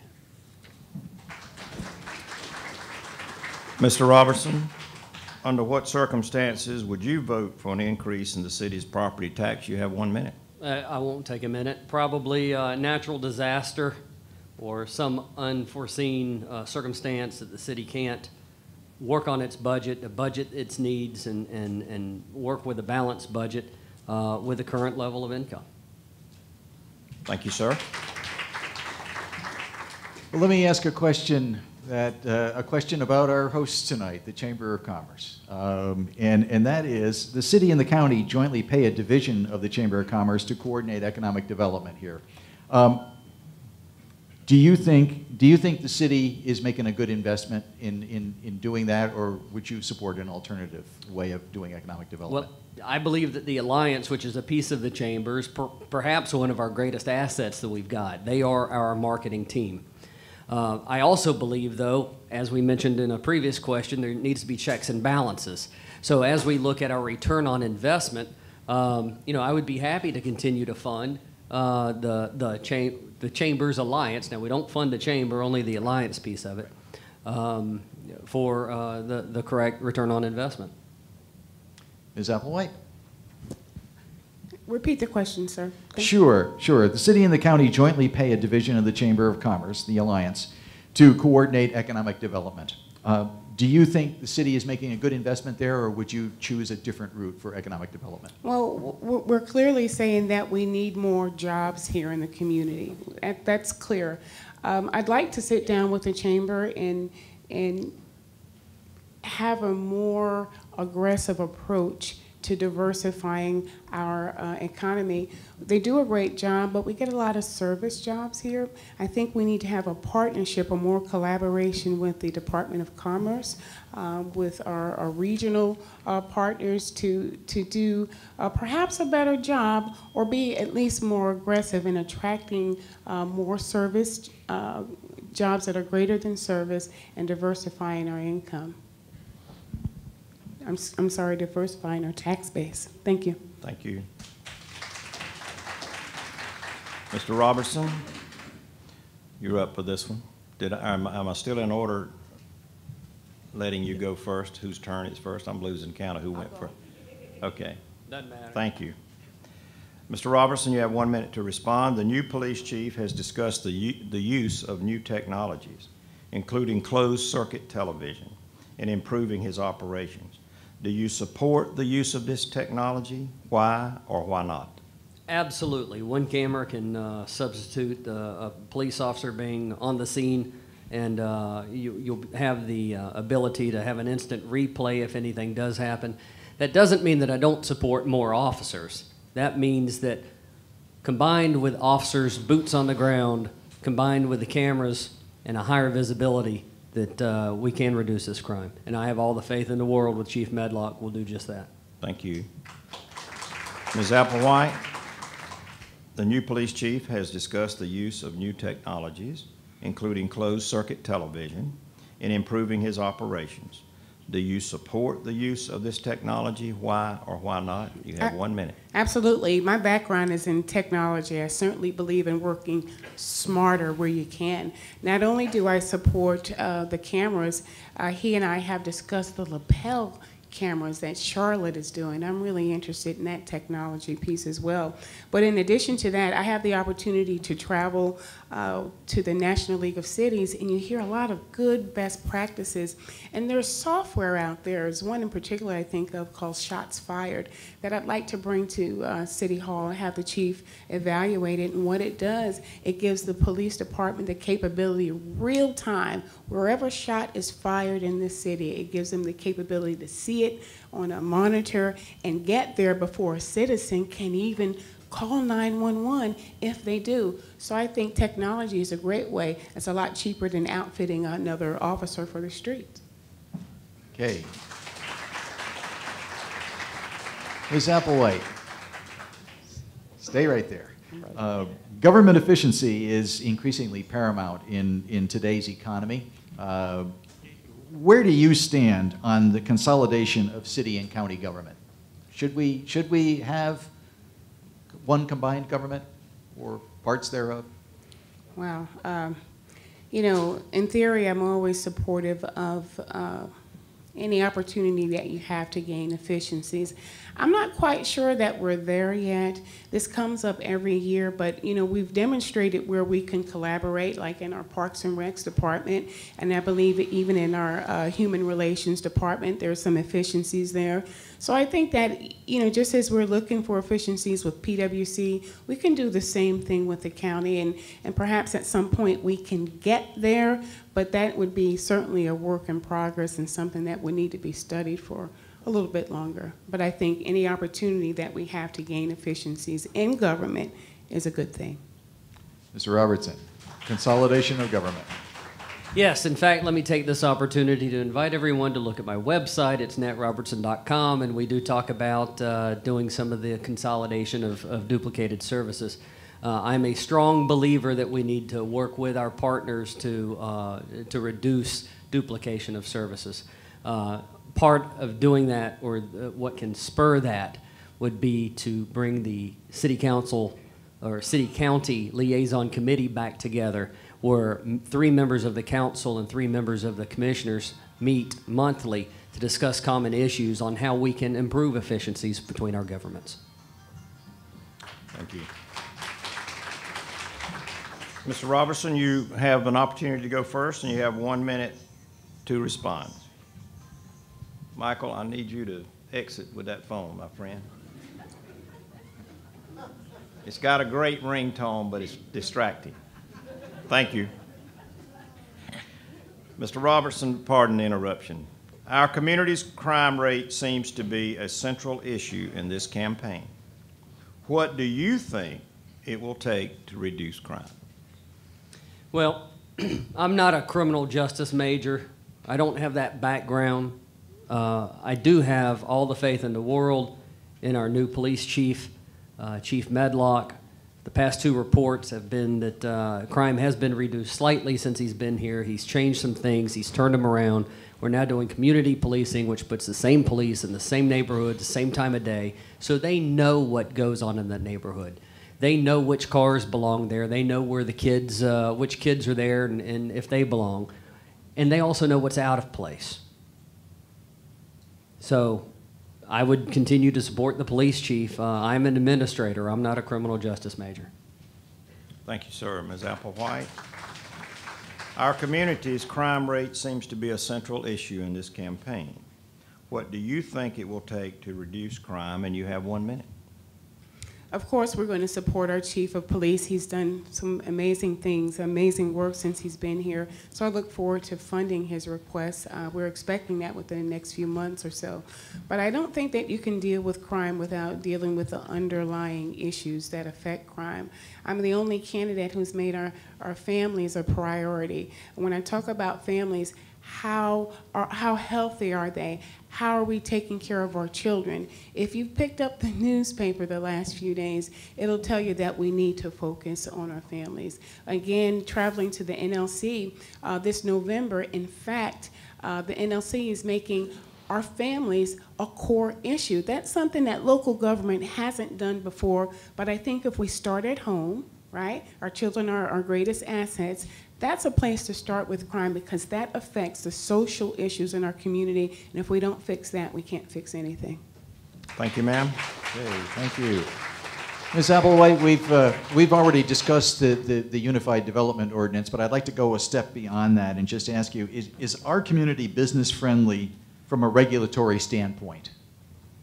Well, we can always do better. I'll give you an example. I've spoken with several small business owners, and when they say it's a nightmare going through City Hall to get a permit process done.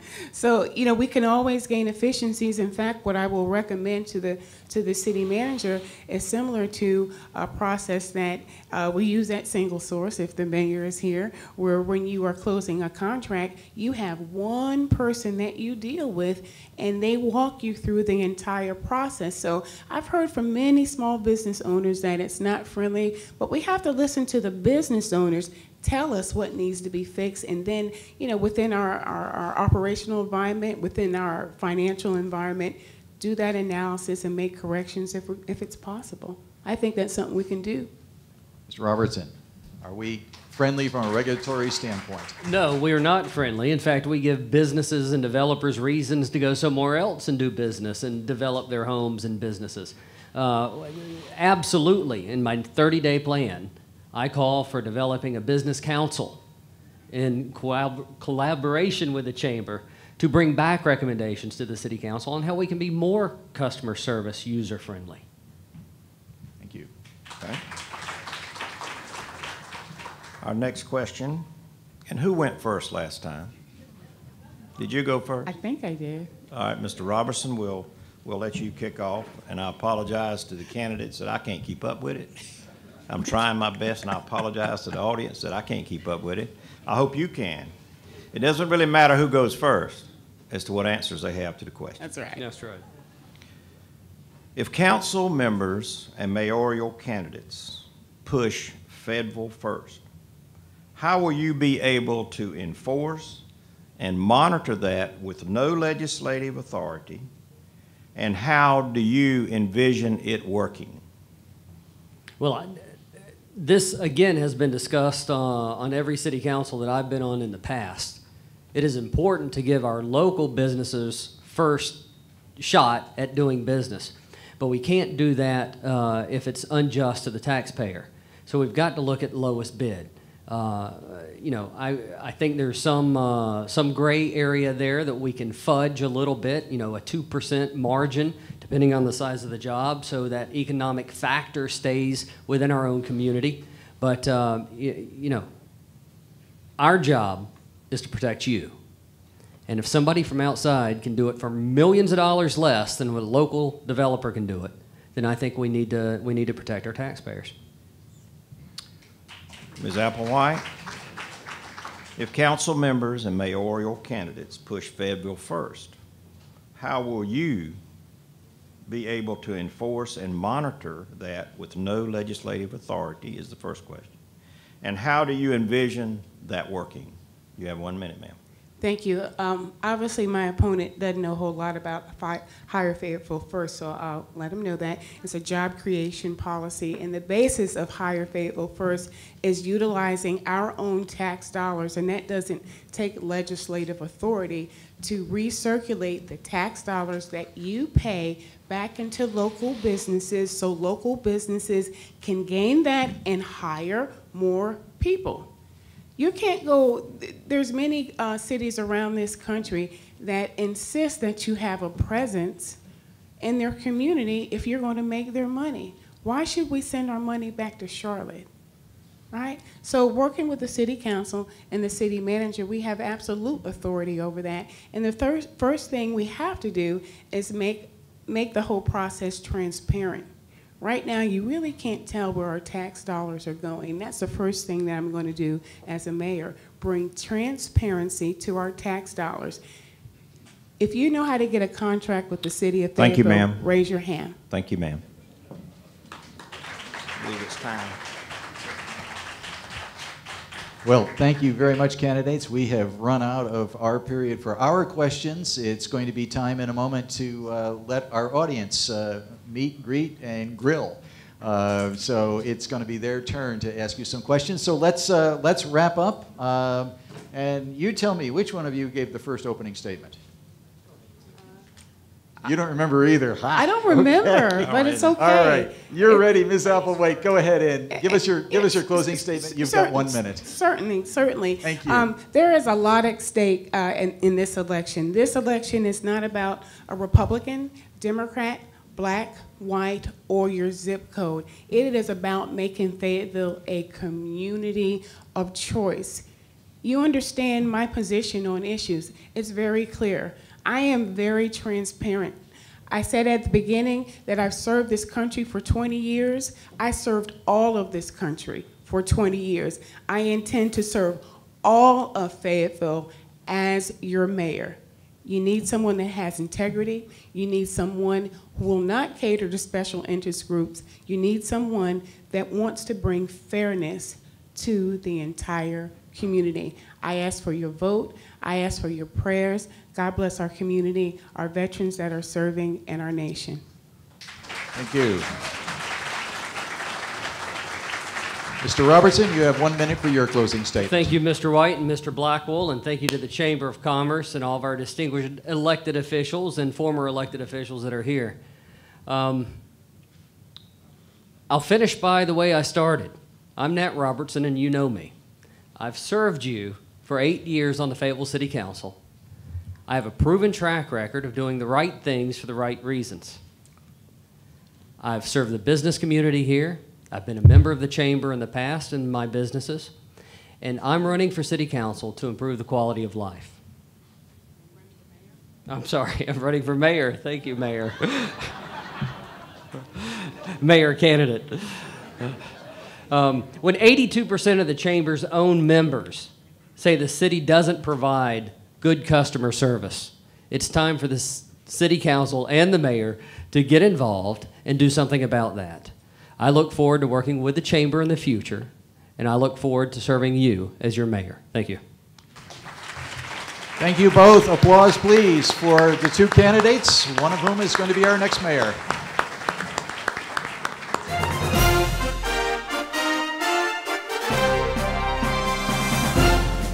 This has been the 2013 Fayetteville Mayoral and City Council Candidates Forum, presented by Fayetteville Technical Community College, the Fayetteville Observer, Fayetteville Regional Association of Realtors, and the Fayetteville Regional Chamber. Video coverage was provided by the North Carolina Center for Voter Education. Election Day is Tuesday, November 5th. To learn more about these and other candidates, please visit ncvoterguide.org.